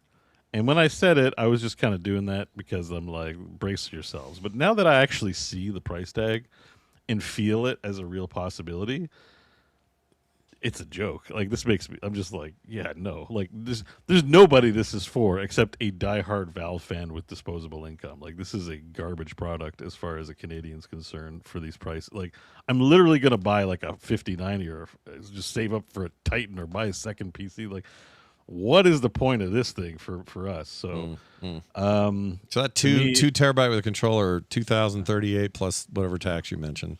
Or I can buy a Switch too. Yeah, I don't have the library, but I can just build a PC. Like, I know John's not into it, but I don't even have to build a PC. Like, Crofton and Brick got two PCs to get like each because they found a deal for $1,200. That's way better than this thing. Who's Brick? Nobody. You said Crofton and Brick, and I'm like, I know Crofton. I don't know who this. I meant not Brick. I meant Pepperoni Pete. Oh, got it. Sorry, I shouldn't have called attention to it. I didn't know. It's fine. Is it going to raise more questions than you're playing with the Borderlands 2 character? So, yeah, they both bought PCs. And they got them on a deal. So Steam's never going to go on sale, I don't think. I don't know if this hardware ever goes on sale. Also bad on Steam, by the way. Because they short their supply. Maybe because they're not a hardware concern because they're half-assed at it on the hardware side. Sorry. They're a big video game concern. If they really wanted to do consoles properly, they probably need to be more ambitious. So this is like a hobbyist. This is like buying a Lamborghini. Like, I like cars. I'm never going to afford probably a Lamborghini, but I might have a nice Honda. This is for someone. This is for someone that wants the name brand and all that stuff with it's Linux and all. Well, let's talk about some of the specs real quick. CPU, semi-custom AMD Zen 4 6C. It's a decent chip, but not top of the line. GPU semi-custom AMD RND A3 28CUS. I don't know what that compares to in the big boy AMD line. I'd have to look that up. 16 gigabyte of DDR5 plus 8 gigabyte of GDDR6 VRAM. That's likely the biggest pocket price in the whole thing right there is the RAM. The 512 NVMe SSD with a micro SD slot, so you can add more stuff there if you want. That's probably a saving grace for some people. Wi-Fi, all that. Let's see. Integrated Steam controller wireless adapter, a smart form factor 6-inch cube, and Steam OS 3. Those are not specs where you're like, oh, this is a next gen. That's not happening. No. It's a hobbyist. Current gen will be a toaster and unless gaming stays as flat as it is, probably a toaster in 5-10 years. Oh, I didn't even think of that. What if that happens? And let's think about the chilling effect on the market as well. So Steam has a cachet that the big gaming concerns will chase. And right now with inflation, Xbox, PlayStation, Nintendo, they're trying to keep their prices down, even though they're loss leaders, to maintain competitive edge in the market because that kind of matters. So then you got this hobbyist thing selling lower specs at triple the price or double, triple, whatever the price, and them perceived to be selling out because there's constantly a wait list. And that's just showing people are willing to pay more. So I feel like, I don't know how the market analysis is going to go when they start doing their prices, but I feel like it's going to embolden the other manufacturers to also be like, oh, well, we got a $2,000. You guys like spending $2,000 on your hardware? We got $2,000 option on the Xbox. Next, go for Helix. Like that kind of shit. Yeah. So I don't give like it another 6 months, and all the other consoles might be at the same price. Yeah, the current ones. Yeah, Rate could we're be. going. Yeah. Let's talk about this price increase with Microsoft. Just announced both both models, S and X's, are both getting about $100 increase. In the models, they're also phasing out, sunsetting their 2 terabyte model. So I guess nobody was buying the big capacity deal with the X. Or they just can't sustain it. Could be that. SSD prices are also heinous right now. That's another thing. Anyway, $100 more. And let's see, last October, they already increased 20 to 70 in the US. I think 70 was for the X, 20 for the other. They say, we hope that would not be necessary to do again. They've been working with suppliers. Unfortunately, console storage and memory prices have increased more than 2.5 times, and we expect other doubling by the fall of 2027. The entire consumer electronics industry is struggling to keep up with component crisis, blah, blah, blah. So that's why they're justifying it. Yeah. So if you already have your Xbox, well done. If you were going to buy a new one, stop waiting. Even though the prices are going up, I have a feeling there's still no sign that I know there's any day now the AI bubble will implode, but might not be any day. Could be 5 or 10 years, or could just not happen. And the part manufacturing seems very limited. We're not heading in a direction that I can tell that shows we're headed to a dark ages on the compute side of things. So get some good stuff now that'll last you 5 or 10 years that you can ride out. I just don't see. Well, here's the good news. They have certified refurbished versions of the thing for $100 off. So you'll just break even and pay a used one, or get a used one for the price of the old new one. I mean, they are offering 0% APR financing options on it. I mean, these are all silly things to have to talk about with your console. I understand. It's goofy. It's goofy to say that sentences at least. But, I mean, none of this is good. But this is probably the most honest, yeah, sucks, we're doing it, PR thing I've read from Xbox in a while. Usually they're like, we're going to bring you the new benefit of giving us more money. You're going to love it. But I mean, the truth is, across the board, the best time to get a console was years ago. So we're just at a point where everybody's doing it.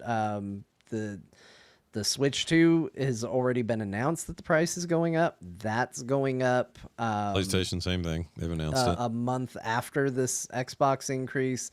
The Xbox increase is in August. Mm-hmm. Everything's just going up. And if you want to get a console, the sooner the better is the time to do it, because it doesn't seem like it's going to drop down anytime soon. But again, I feel like if you can ride it out, because this is not what you should be paying for these things. Nobody should be paying it. And it's fine to understand why they're doing it. I understand why they're doing it. I understand why they might feel they need to do it. But there's no reason that anybody should be paying these prices this many years after the launch of these devices. I mean, in theory, right now, we should be hearing about the next gen. Thank goodness we're not. But that's where we are in the life cycle of these devices. We're certainly not at, and now they're more expensive than they've ever been. No, the pattern in every other cycle has been, let's just say we'll stay with PlayStation. By now in this cycle, we'd be talking about a slim edition of the PS5 that would, forget about the Pro for a minute, that would be half the cost of the current PS5, as capable as the current PS5. That's what they've always done. The PS3 Slim, the PS2 Slim, the PS1, they all did it. And this time it's the opposite. It's the same console, but more money. Yeah. You know? And I like you said, I understand the reasons they do it. The one thing that kind of annoyed me here is in their press release, they kind of threw other devices under the bus. They said, unlike phones, computers, speakers, and other consumer devices, consoles aren't typically sold at a profit, but instead for less than they cost to make. And they're really selling that like they're eating it for us. They're not. We've been your buddy for so long. I mean, you knew they had to put a spin somewhere in there, right? Like, yep. Your old pal Microsoft going to bat for you again. Yep. Yeah, well, because they were the model was to make money on the games, and was also to be like, at the time, I think, to get parents to buy it, because it was, you know, during that era when consoles were rising, it was more like a get the parents to buy for the kids thing, right? I didn't know a lot of parents that play games. Now it's like different. So, yeah, everybody plays them. Yeah. Parents want them as much as the kids do. So, and it's a lot of them. There's a lot of those people will be buying the Steam Deck or the Steam Machine. I mean, that's where those are going to go. Yeah, for the exact reason John said. It's just like, I got a big library. There's lots of games the young lad would, the kids would want to play, but I don't want them on my daily driver, let's say, for good obvious reasons. Where's all my files? Yeah. I deleted them. Okay, great. So, it's very sensitive. It's actually, that's why I'm mad at them. It's like, there's a lot of people who would just appreciate having a Steam machine in their lives, and having a Steam machine means buying more shit. Yep. So it's like, I'm sorry, but I think they're like, oh, we can't afford to lose money. How will Gabe build yachts? It's just like, yeah, you know what? F off. Like, you take the loss, bitch. Like, sorry, I'm not. Yeah, you're not going to get sympathy out of Bo for any. No, I'm not. You're not going to get sympathy out of me to be like, oh, Steam, beautiful child, can do no wrong. Like, I mean, like, you messed. Like, to me, this is a big L. Like, this is a mess. Like, well, they don't have everyone. I don't know how much control they have over this loss, but yeah, I mean, I don't know to what extent the loss is there. Like, they were in an interview saying, like, basically the way that the RAM cartel works is like, what are you ordering? And if you don't order, we're not going to call you next month. Like, so I sort of do appreciate that they're in a business that maybe is more cutthroat than they're used to, and there may be some element of that. So if I give sympathy to anything, it's that. But man, at the same time, that lack of sympathy extends down the chain. These people are smart and have been dealing with RAM for years. It's like, why are you offloading all your RAM production and SSD production to one place? Mm-hmm. Shouldn't you have been investing in this a long time ago? Somebody like is like, we're short on RAM. We're short on RAM. It's like, aren't you IT companies? Make a RAM thing. Like, make some RAM. Somebody make some RAM. Like, new Steam RAM. Yeah, the new Steam RAM. I like that. Well, you know what I mean. It's just like, this is one of those things where it's like this is scapegoating. Everyone's pointing at everyone else, going, the consumers, it's not our fault. It's like, seems like you guys are the experts in this, and it seems like there's a big deficit. Yeah, and it seems like somebody it's everybody else's fault, but it's always our job to fix it.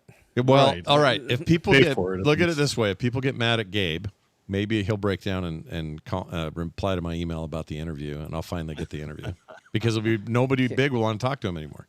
You know what I mean? So I know this is not the point of what we're talking about, but maybe considering even the next story has to do with costs and stuff. Yeah. Maybe now is a good time to ask this question. How do yachts work? Because, here's the thing, right? Like, they're big. Yeah, huge. So do you have to, have... Gabe isn't driving the yacht. Well, not lives- his. it takes was a living on crew. one. It takes a crew, right? Yeah, usually it depends on the So size if of the you yacht. own a yacht, you don't own a. Do you like rent a crew? You probably hire a crew and you schedule have like them- a private plane. Same thing. I think he was living on them. Like you can dock them and just live on them, right? Like That's it seems true. to be- You also they can be smaller Arrested yachts. Development. Job was like living on one, wasn't he? Yeah, but you can get Does a he smaller have a yacht. dedicated crew that is like Gabe's crew, or does he just like? Is there a place that rents out crews to Gabe when he wants to go out on the yacht? I assume it's like a private plane if it's that level of yacht. I don't know that the one he's living on is bigger than that, but John, I'm going to post a picture of what the Google showed me, just so you can get a sense of the size of the yacht. No, I understand it's big. That's where my question is, though. Like, but like, if he decides on like a Monday, I'm gonna go on the yacht. Does he know who the captain is? Does he know the people, or is it just random people great that question. he gets? Yeah. Do they all live on the yacht all the time in case he gets to go? Okay, Can hang he on, Nick. on a whim wake up and go, I feel like yachting today? I have an answer for you. Well, it's an answer from AI because none of us know the fucking answer. So, look, yes, Gabe Newell has a large full-time crew for his flagship yacht Leviathan, which accommodates 37 crew members and a captain. This man has 37 crew members and can't afford to make a ram foundry. Piss off. Like, well, come on. I mean, I don't know. It's they for just his live- yacht. It's for Do his they yacht. live on the yacht all the time? He does. He lives on this yacht. It's my Does understanding. he? Yeah, my understanding is Oh. he Well, then they has would- he yeah, has I guess- homes. Like he bought that big $70 million thing in Florida. Like it's not. It doesn't even. It's not that he doesn't have homes, but the word is he prefers just being on the boat all the time. Yeah, Newell's focus on crew comfort extends to the rest of his fleet. For instance, his newest mega research vessel under construction, the 162-meter RV 1100, is being built to sleep up to crew 130 members and scientists, Jeez. which is cool. It's cool that he's doing that, by the way. That Like, I is think cool. it's Do awesome. they live But there all the but- time, or do they get time to come home at like But, shore you know, leave? I assume This is like, Yeah. like Newell's kind of just all having sex on Gabe's boat. That's what Newell's they do. kind of PC gaming Jesus, right? And so this is like if Jesus was like, actually, I'm just gonna get into baking bread, you know? Like, but we need you to help with the world. He's like, I did a lot of that stuff. I'm gonna do something a little different. You know, I'm gonna make like artisanal bread now. He's just like, oh, okay. Digital Hype You know. says in the chat says, guys, he bought the yacht building company because he wasn't happy with the paint quality. That sounds like I'd need to look into that. That doesn't But sound even right. if it's true, like, okay, I know Gabe is like kind of a big example because obviously he's got a lot of money and this is like his thing. Your General Yachty, like, is there a company that lends out crew, or does the crew belong to the yacht? I just have a lot of questions. yeah, okay? there's some I just- logistical stuff we need to answer. I don't understand Scott, any of this. What? Scott, that's What? you're in for an interview. What? Don't email him and ask him about freaking games. Email him and be like, actually, you know, I was just I was a little nervous, so I asked about games. We really want to talk to you about your Boats. yachts. Yeah. Yeah. Then I'll be like, oh shit, what time? What time you do the show? You know, like, can you meet now? And I'll be like, oh shit, emergency meet. I'm telling you, get John to write the email because he seems to have the genuine questions. You know, Are you saying nobody else cares about these questions? When I asked them, you do, didn't go, I these do. are real questions. I like him. I like these questions. I do, but I wouldn't know what to ask. But you seem to have good questions. I'm telling you guys, I 100% believe this. He either has a full-time crew that he pays that is just always doing the boat. They get off when he's not around and go see families and stuff or whatever, but they're just being paid to be his personal yacht captains, yacht techs, deck techs, all this stuff. What he could also be doing is like people who own planes, like private planes. They either sometimes hire a full-time captain and crew, or they do that on a contracted basis with whoever they work through. It's got to be either of those two things. There's no other it's one of those. Yeah, like if he's Batman, does he have an Alfred that's on the yacht, like a yacht Alfred? Yes, and he sounds and looks just like one of those scientists in Half-Life. Yeah, I 1. know, because like this new boat, he wants to like take it out and. Gabe, you're late again, Gabe. Yeah, like his life, that's a full life. Imagine running one of the online gaming's biggest gaming stores, and also being like, I'm going to crew a 130-man vessel and hang out in the ocean. Like, I mean, he He says he works all day, but it must just be responding to emails. Like, what does he do? He's not like coding anything. Is Oh he? no, Like, no, he's not making he's Half-Life. busy with his yacht company. To me, he's just like he's moved on with his interest, which is totally fine. Yeah, Like, that is what is happening. But you know, To an earlier chatter's point, we don't owe him anything. You're right. We don't owe him anything. I just wish that more billionaires. but he's They all built a they all community. hit this weird level where they're like, I know what I'm going to do next, and then they go He's built- this way. He's built a community that like people Well, gaming yeah. is like brings people around, and like Yeah. is he concerned? Does he care about the people in the community he built or not? Did I tell you guys? Somebody who has way too many Transformers, like, yeah, occasionally things hit you, you know? Like, Sure. And it's like, relatively cheap for him. Like, this is an expensive hobby, this boat yeah, thing. if I could buy a yacht like I bought a cool Shockwave I found on Amazon, I might do it too. Yeah. You know? Like, Yeah, I agree. I Here's bought 2 fans and almost cried. I just will never, I will always have this memory. In 2014 or 15, one of those 2 BlizzCon years, may have been 13. Anyway, one of those, I was in the area where you go out and play on the main floor if you want or whatever, and you wait in lines. And I saw Gabe Newell parked at a Heroes of the Storm demo. It was the year they announced it. Oh, So it was 14, right? 13? 13. And he was at a seat just going to town on it. And he I obviously likes Dota and stuff. oh yeah. But it's just seeing this guy who's, even then is a multi-billionaire, just hanging around the floor, didn't have any security with him. Just, playing Heroes of the Storm, taking ideas back to work on Dota 2 some more. I don't know what he was doing with it then, that information. But yeah, that's a memory I'll always keep and hold. And I should have asked him then for an interview. I missed my opportunity. Maybe we can all get a job on his science yacht or something. The official Be like- podcast of the Leviathan podcast. Like we do some science, except on Thursdays where we record core from the yacht. I like it. actually, if there was any integration, you know how like we always just like we'll never sell this to like Bloomberg or something like that. Like that kind of shit would never happen. But if there's any way to make like a long-term partnership where we get hosted on the Steam site as an official Steam podcast, Let's do right it. next to the Steam frame, it's like Steam Core. Yep. I think I if you guys would be in, I'd be in for that. Let's do it. They probably pay pretty well, and And then we do it from the yacht. they're not going to let you get up and I shit. do want to though. do it from the yacht. Oh yeah, Not that I have high demands, but I It would wouldn't like have to to do be it from the year-round. yacht at least once. we could do Yacht Month, where it's just like, oh, now we're broadcasting this month from the yacht, and Okay, guys, we're gonna set a goal right here. It doesn't have to be Gabe's yacht, but at some point, Core needs to go live from a yacht, just like Scott and Randy recorded from a hot tub. Yeah.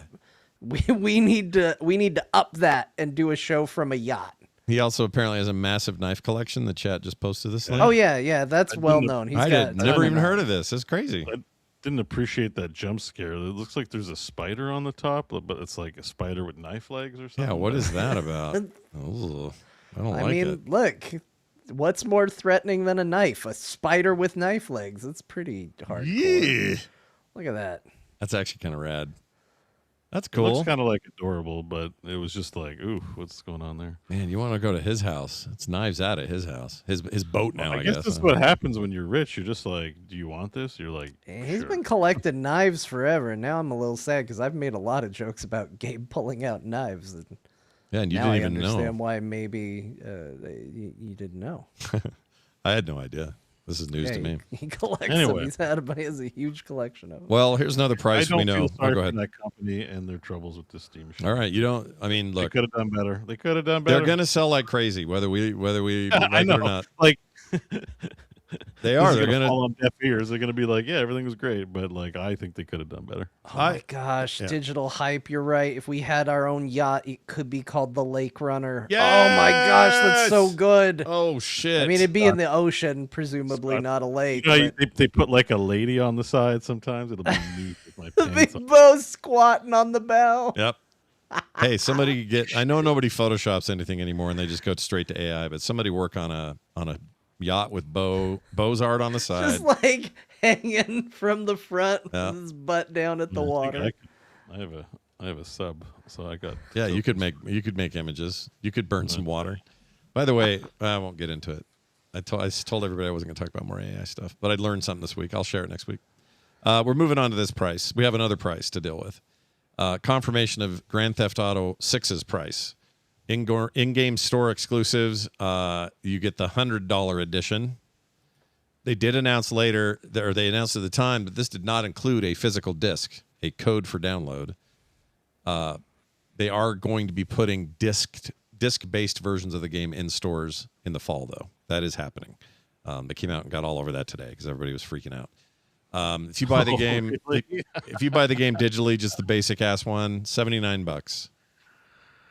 It's about what 79 American, right? So Yeah. like $120 my price. Yeah, probably. and there are other games at that price now. This is already almost not. It's not fully Yeah, but established. let's call it what it is. This is not your pay. This is the base version of the game. This is a game with less in it. Oh well, let's get into that. Let's get in the weeds on that. What am I not getting on that version? So they say 5 stores. It is unclear if that is 5 stores in total across the entire map of Grand Theft Auto, or if that is 5 brands of stores and there's a bunch of them, or it's just 5. But these stores will be closed to you unless you bought the $100 version. So the Ride Out Customs Mod Shop, Sarah's Unisex Salon, Hair Salon, Stock 305 Clothing, Electric Fang Tattoo Shop, and finally One-Eyed Willie's Mod Shop. You won't get any of these. You'll get whatever the game's got, but you won't get these stores, these unique stores, right? It's like skins, kind of, except it is a in-game version of. You could see it as what you. I mean, a case can be made that this is what they've been doing anyway. Although it sounds like it's the ability to customize, not. It's not. Well, you don't get the cool Super Saiyan hair deluxe 2. I made something up and sounded dumb. You don't get this one unique skin because you didn't get the deluxe version. Instead, it's like you don't get to change your hair. Potentially. We don't know yet. We don't know yet because the game's not out. So some of this says, some of it hints that some missions are not in there, though. Yeah, there's also custom missions, which there's a mission set that's locked behind it as well. Okay. I think it will not surprise anybody. I don't think this is good. As somebody who frequently falls on the side of, is this good for the consumer? I'm going to say no. Not. I don't think this is consumer friendly, and I don't like it. They're basically what they are trying to do is put out an $80 version of the game and charge you $100 for Grand Theft Auto 6. That's what they're doing. And this is just for the single player. It sounds like there are additional plans for additional money and revenue and options for multiplayer down the line. So this is the single player cost of the game complete right now. Right. And is until what we're looking at. until GTA Online is also now a full 6 feature. Yeah. I mean, of course they're going to do that. Duh. So this is one of those things where, GTA has always kind of been a parody of our culture, where we're at with, as a society, and saying, oh, you didn't spend enough money to have access to these stores is definitely on brand. But it's a little like when somebody makes the joke, oh no, another boring tutorial level while you're in a boring tutorial level. Like, the fact that you acknowledge it doesn't necessarily make it better. But I think this sucks. The big question is this horse armor for Grand Theft Auto? Is this the first shot? Now GTA has done it and was a huge success, because look, no matter what I say about it, no matter how many times John says, honestly, any content creator out there, all content creators could band together and go, this is stupid. It would not impact the sales of Grand Theft Auto. Yeah, you're right.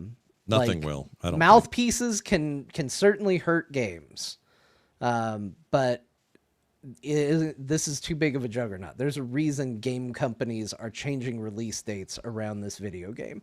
So don't worry that I am unhappy about it. Your game will be fine. Yeah, don't come after John for this. Our audience isn't nearly big enough to impact the Grand Theft Auto audience. Yeah. So it will be fine. I don't think anyone's is. This is but- one of those cases where I don't care if the biggest streamer in the world cries foul on anything. All of them. It's Yeah, not all gonna of them. impact It won't impact it. This is happening. So, but this is a case where I feel like they come out, they do this, and all of a sudden, to varying degrees, it's now permission. Let's let every game company try to find a way to do a watered down version for 80 or 70 or whatever it is, and the full featured game for 100. And that's kind of what we saw with horse armor. It was like, oh, they're going to sell you armor for a horse for $5, and you're going to, or whatever it was. I don't even remember if it was $5. It was like that, though. It was like $3.99 or something dumb. Launched the wave of DLC, and now we're inundated with it. And who knows if that's where we're going to be with Grand Theft Auto. That's my fear. I mean, realistically, I'm not going to buy it. It's not coming out on PC yet. I'm sure as shit not going to spend $100 to play a video game on a console I don't want to play the game on. So yeah, it's not happening. If everyone wants to know, going to happen. You know how I was kind of on the edge? This extra $20 thing makes me mad enough where I'm like, well, now I'm 100% waiting for the PC version. Why would I spend $100 or even less to play a lesser version of the game on a console I don't want to play it on, and when I'm probably going to get the PC version anyway? Like, this kind of seals the deal for me. Yeah, I'll judge the $100 value when it comes to PC, and then I'll gauge it there, and people can have their discourse before that. And I'll bet you money by then it's $89 and it's the complete edition or some shit, and they'll just put it all in one thing anyway, because this is how this stuff goes. Yeah, and I personal opinion on this is I think it sucks. The consumers didn't ask Rockstar to take forever to make this video game. So anybody that's going to say, well, if you want that quality, if you want them to work on it for this long, they have to charge for it. I didn't ask for that. This could be GTA 8 by now, for the same cost. Like, it doesn't matter. It shouldn't fall on me to make up for how that has been handled and that we've been waiting for GTA 6 for an eternity. Yeah. Also, the people who made this game, this is something we don't talk about very much, rarely are the people deciding the price. So when you go, oh, Rockstar, they're after your money, like, odds are the people who made this game didn't decide it was $100. 2K did, though. They decided. They did. Yeah. There are people who did it, but the other thing I always hear, because anytime I get mad about prices of things, people are like, well, don't you care about the developers? It's like, the developers didn't pick the price. They aren't the ones who decided this. In fact, if I was talking to them, they'd probably go, yeah, I wish we could have put it out cheaper. Yeah. The only reason that they probably are excited about it being a higher price is for job security. And that's very much a them thing. Yep. That ain't an us thing. So I've always said price is a little bit of a tricky thing. We've had 3 news stories about price because for some people, $100 is easy. You know, we just talked about owning yachts being easy, and I had a lot of questions about that. For some people, that's nothing. For some people, that puts it outside of the what I can, reasonably afford for video games range for monthly expenditure on a video game, especially with them saying like, this is just single player. Like this could cost more if you want to dabble in the multiplayer side. Yeah. So it's not really a judgment call on that. It's more of a judgment call on what is this doing for the industry? What is the value? And I don't like on principle when it's seemingly, they're not even trying to hide it, is, oh yeah, the game's $80. It's just regular. But you're going to be going up to shops that literally are going to just tell you, oh, you can't come in here. You didn't spend enough money to buy the game. Right. That's a bad consumer experience. That's an experience just to get money out of us, again, as consumers. And I don't go with that. I think that's crap. Small correction for the chat. Rhinog says can't get it anyways. PlayStation exclusive. That is incorrect. It is coming to Xbox Series X and S as well on launch day. It is. It's so weird though, because you would think right now that Xbox, when they got rid of Phil, they were like, we're shutting the whole thing down. Everybody has just talked about it being a PlayStation game as if it is an exclusive game. They've said it's going to run best on PlayStation, which is true. The PlayStation Pro is the most powerful console that it's going to be coming out on at launch. But I don't remember, Scott, maybe you do. I thought the Xbox Series X was more powerful than the base level PlayStation 5. It is, or they claim that, and it's not like a runaway. Close. It's close, but it was like some marginal thing that made it outperform it. And then the Pro was a different story. Also, the other reason they're saying it will run best on PlayStation hardware is the PlayStation platform was their primary development platform for the game. That makes sense. But So even against the Series X and the base PlayStation, there's a decent chance that thing plays better on PlayStation. the truth of it is, though, those old reasons are kind of weird these days because they're all x86 architecture without a lot of differences. So the idea that it would be significantly different is a little weird to claim. Shouldn't be that different. Like we're talking a very easy porting situation, not like the PS3 360 era where what was the Xbox was a PowerPC based system. PS3 used a chip that nobody could get their head around. Yeah. It's a different time. So I don't know why they claim that as much now, but it's clear marketing wise, or at least mindshare wise, everybody thinks this is just coming to PlayStation. Yeah, people talk about it like it is not going to be available on Xbox. Yeah. Oh, look at that. Yeah, 12 teraflops versus 10 teraflops for PS5 and Series X. Again, it's marginal as far as what a player is going to see, but that was the big claim. Microsoft had that high ground for a minute and then became Anakin themselves.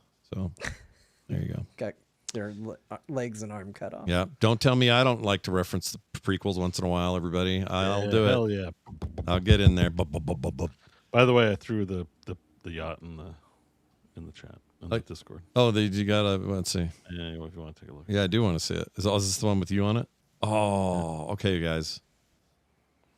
I don't know who's audio listeners, but yeah, you can't see this, but there's our yacht. It's got Bo on the front. it's just concept art, guys. Yep. It's fine. Lake We Runners. won't make it to the final game. I love it. I'd We ride just this need boat. a little bronze version of this bow hanging from, the Jack and Rose spot at the front there. With his If butt over the RGG side. added this to Pirate Yakuza, it would be, they'd know how to do it right. Yeah. Speaking of which, I need to get in there more anyway because I really enjoy it. I just haven't had time, but I should get into Forza 7 Horizon or 6 Horizon and we need to make a Lake Runner card. We have all the parts. They have the tools in the game. You can make anything. Yeah. I can import any JPEGs or PNGs or whatever I want. Why has nobody, what's happening? Why has that car not already been on the show? What are we doing? And as people remind us every time we mention Forza, wololo is Wololo. a horn sound. So it could be the Lake Runner car, and when you honk the horn, it can go wololo. Yeah, you're not wrong. Oh, wait, breaking news from my wife. Yes. Oh, just one of these if you're around. Sorry. I asked my wife offline if she could get me a drink, and now she's very, very kindly doing that. You didn't have to, though. Anyway, I didn't think she was coming. I was like, hey, are you around? And she's like, here she is. All right. Anyway, let's move on from that to this. GameStop finally figured out their price stickers were a problem. John, tell me what this is about. Since you work there, I feel like you have extra special access to this information. I did. I worked there ages ago. It was my first job. That's how long ago Yeah. I existed there, and I could have told you back then. In fact, in stores where I worked, much to our dismay, because we got in trouble for it every time when the district manager came in. What are you guys doing? GameStop slaps big price stickers right on the plastic of their games, whether it's a used game, which, maybe you expect a little wear and tear on a used game, but they slap a sticker on it. But they also do it to new games, because here's the thing. GameStop doesn't want to put a new game with a game in it out on display on the shelf, because then if somebody takes it, it gets stolen. So they take the game out, they put it behind the counter in a sleeve, and they put just the empty case out there, and then they put a sticker on it. And so if you get the last copy of a game, you have a case now that you have to peel a sticker off, and GameStop stickers are notorious for not being able to come off of the plastic they've been stuck on. Mm-hmm. They tear every single time. Scott's got a picture of it right now. I even have a couple. That Xbox 360 example, That's- dead on, man. That's what it looks like. And so in our store, what we used to do is the printer that would print the stickers we would tear it off, leave it stuck, and we would slide it between the plastic and the art. Oh, So look there at was you no guys. sticker, so you would just have to fish it out. Yeah. And that was all you would have to do. Every time we had a district manager come in, they would blow an absolute gasket that we had the audacity to do that. I was like, you guys don't understand. This matters to people. So was this like a pre? Do you think this has had like in some meeting somewhere, everybody was like, "Be quiet about this," but we like having hard to remove stickers because then it's kind of always got our mark on it. And I yeah, don't 'cause know. Little That's shits a- will come in and switch the stickers around and take it to the salesperson. This is micromanagement, you know. Like, is that what's going on there? yeah. Why else would you put hard to remove stickers if you weren't worried about theft? Well, fair they point. have finally decided, hey guys, what if we put stickers that come off clean on the games? In they're- 2026, Whoa. at the age of extinction for GameStop, they figured out maybe the stickers should come I think off I've nice and clean. Mm. I think I've had this too, and it's like, well, my nice little, it's a little bit of a collector's item. You put them on the shelf like you buy VHS tapes, and I don't remember ever having to deal with that, or books. Yeah. You get a nice hardcover with a sleeve on it, and it's like you're gonna put your nasty old price tag on the product I'm buying. Yeah. What's wrong? What's wrong? I don't with like it either. That's never it's- been good. yeah. Digital Hype made me laugh. He says, "This is going to save GameStop for sure." Yep.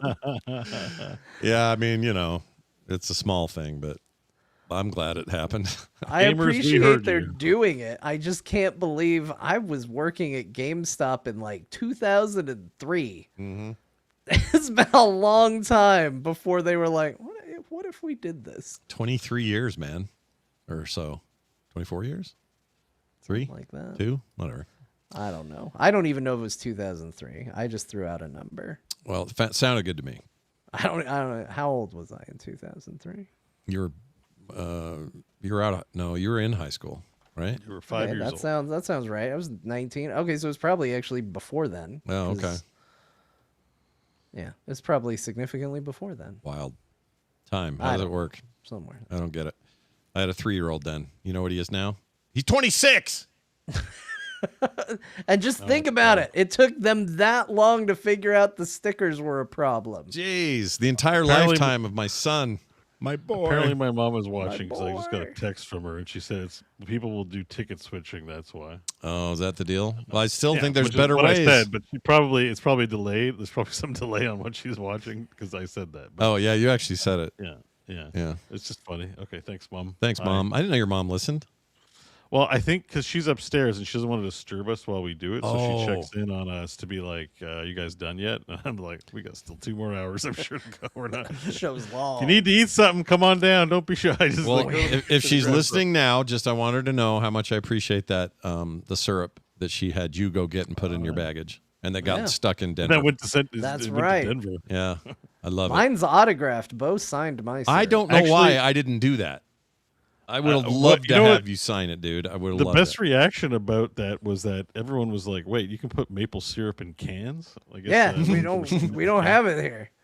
No, So- they I was put like, it in "Oh, bottles. I didn't expect that to be a novelty." I was like, "This looks so cheap." They put them in bottles shaped like ladies here. Yeah. Is what they do. Okay, well, I'm glad it was a novelty. It was a pleasant surprise. So. Do you guys get Mrs. Butterworths up there?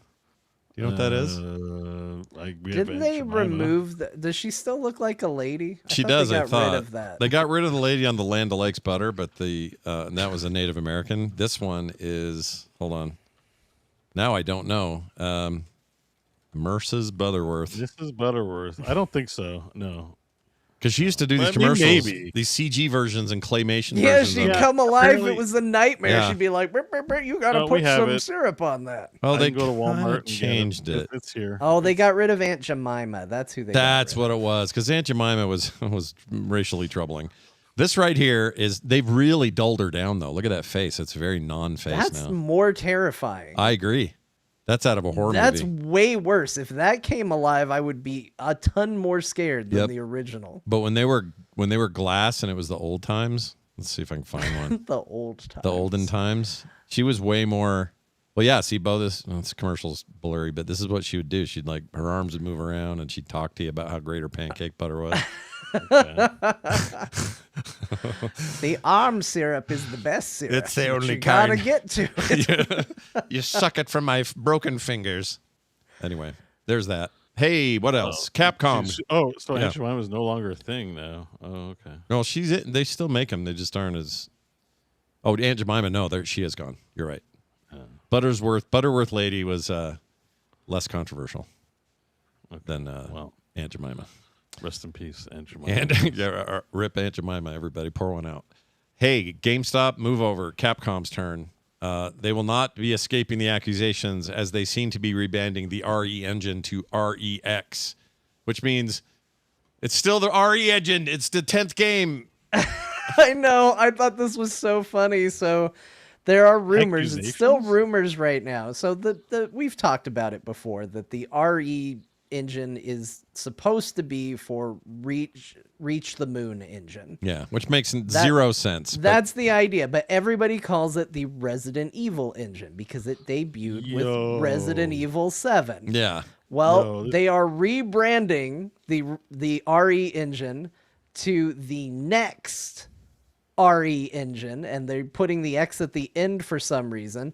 Anyway, the abbreviation for this is RE:X. And likely the first video game to use this is going to be Resident Evil 10. Oh, shocking. I can't believe it. Weird. Weird. No, but did you go to that article and look at their rationale for the acronym? Where up higher? Where is it? There you Where go. is it? There you go. There you go. There you go. Right here? Look, the studio called this Rex engine the next generation of Reach the Moon. These guys need to be brought against crimes against acronyms. Crimes You against make an acronyms. acronym, you use the first letter of a word. You don't pick the X in next and then move it to the back just to make. They're full of shit. Then I can make acronyms out of anything, and no one intuits like. Oh my God! Like, people complain about the lack of education system in the Western world, but Japan's like, what's going on here? Wait, is this true? What is going on? Booge 731 says in Japan the engine is called the BHX engine. Is that really called the Biohazard engine over there? Because if that's true, now I don't believe anything. No, that's why they said we were wrong about it being. That was their justification when they're like, isn't it called the Resident Evil engine? They said, no, it's Reach the Moon. It doesn't make sense that it would be called the Resident Evil engine here because we don't even call the games Resident Evil. We call it Biohazard. But then, as was quickly pointed out by me on the Core podcast, the first game that had it was called Biohazard Resident Evil. Yep. Why does it even need an acronym? They could just call it Evil Engine and be done with it. Yeah, that's cool. Because they're messing with us. This is a scientific experiment to frustrate me. Yeah, and they're doing it in a year where they're just winning. You're saying this is ARG. Like, it could be an ARG. Yes, it's just designed to mess with me. It doesn't stand for Resident Evil. That's crazy. I mean, Yeah, what? RE. Yeah, no. By the like, way, you know, we're up to RE10, and we had to do 8 backflips to make this thing called the RE10 engine. yeah, some people have flawed logic and they twist themselves into knots, rationalizing things like that's this, but for acronyms. Like this is so pretty dumb. bad. It's a crime. Like where's the regulatory body that deals with acronyms? Booge got me with his joke, by the way. The Biohazard, it's not called that over there. That's the joke, is that because they call the games differently, they would call the engine differently. It would be funny, though. I'm an idiot. That would just be 2 crimes. you know? Yeah. So I at think they're least just they dicking with limited us. it to 1. And they're feeling emboldened because they're having a hell of a year. It's not even done yet. They still got another major release this year. And next year's things are also looking good. So they can do this. They can afford to be a little weird. So the trademark is RE:X, which, if they did acronyms right, is Resident Evil 10 engine. That's what it should be called instead of this other crap they're doing. Yeah, Right? yeah. They just should admit it, but they It's won't. not. It's the next reach for the moon or reach Look, the moon engine. Capcom is not owned by Microsoft or Sony, so I'm sure there's a good chance they won't just get laid off and no more sequels to Resident Evil. No, in fact, John. I think it's considered a success. John said something really interesting, and I haven't been able to forget it. When we were talking, it was, I think, our second to last RE9 session. You had said that Capcom has a really strong internal belief that they don't make rock stars out of their dev leads or make big names out of people. So there aren't Yoshi P's and Kojimas and the way we do it. There's no Metsons there. They may be in terms of influence, but we don't know them. They don't make a deal out of them. It's just this team made this game, and they get credit in the games, but nobody's getting like deified, and that maybe They're tying IPs to people. There you go. That's what I meant. That's a great way of saying it. Don't tie your IP to people. Like even Blizzard does this when they bring in new people. It's like, well, who's doing Diablo 4 now? Oh, it's the Gears of War guy, Ferguson. Jim, Bill, Todd, what was his name? Christopher, Todd. Christopher, Rod. Todd, Rod Ferguson. Rod and Todd, exactly. I'm scared.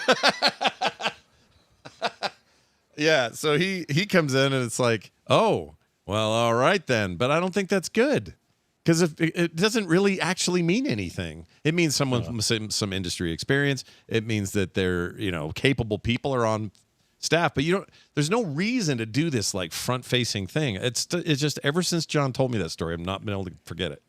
Yeah. I wish more companies did that. I mean, I think if you got a good ambassador, you got a good ambassador. I wouldn't say no to Chris Metzen talking about anything. Well, of course, and all of those genies are out of the bottle, right? But like Capcom, I think they hold their guns like this. Like what they're winning without it. They've got their ambassador is Leon S. Kennedy with a smart crack and stupid line and a gun. The problem is these people have tenure and seniority and yes men, so no one's being honest with them to be like, you don't got it. You should not go out there. Yeah. Like, and I don't mean to be mean about it, but it's just like, like go on a panel, but like to make yourself an international concern on stage, like a lot of these guys need to be like, that's not your strong suit. This isn't your strong suit. No. Sorry, bud. Switch 2 going up in price in September. We kind of mentioned it earlier, but that's happening.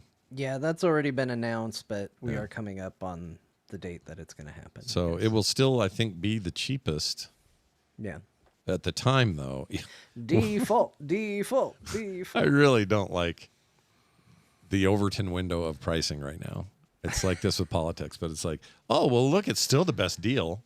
Yeah, but it's because it all went up. Don't try to turn it into a good thing suddenly. I hate that when people do that. But I'm making up who I'm talking about, too, so we're all bad at this, I guess. All right, summer sale on Steam. I have already bagged. Well, it's in my bag. I haven't checked out, but I have put a couple of things in my bag. Tell us more about your bag. You would like to know more about my bag? Currently in there are Grand Blue Fantasy Relink, PC version, $39.99. Actually, I thought it was better sell than that. I'll have to go check. And Stellar Blade for $40.19. It is usually $59.99. I think I want, of these two, I'm not doing both. So of these two, I think I'll probably do Stellar Blade. And I'll admit something questionable about Stellar Blade. Do it. Just, I don't mean it in any kind of mean way, but every time I hear someone say Stellar Blade, I say it in my head as Stellar Braid. And Stellar Braid. I know that's bad, but I just... Well, why is it... I always have this urge to go, Stellar Braid. And I'm just like, no, that's kind of... You think it's too much of like a voice impediment kind of thing? Or what do you mean? Yeah, well, I mean, it's because the Asian cultures... I see. Like an accent. With the L thing. Yeah. I'm just like, oh, it's not Stellar Blade, it's Stellar Braid. I'm glad you brought it's it bad. up. That's what I'm saying. It's not nice or bad. I don't mean it in any mean way, but every time I hear someone say it, I'm always just saying it that way, and I have this urge to just say that out loud and be like, "Bo, don't say it. Don't do it." But you did every now. Every time you've been saying it this episode, in my head, I've been going, Stellar Braid. This is why you got kicked out of the D&D team. Yeah. That's why your dream went the way it went. Yeah, they're like, you're a little weird for this. Yeah, get out of here. You just said Stellar Blade. Get out. Yeah. So I'm just confessing. It's good to confess. This is no, let it out, dude. This is Gamer Confessions. Gamer Confessional. This is a safe place. You're among friends, and you can say, "Hi, my name is Bo." Hi, Bo. I'm addicted to racial impurities.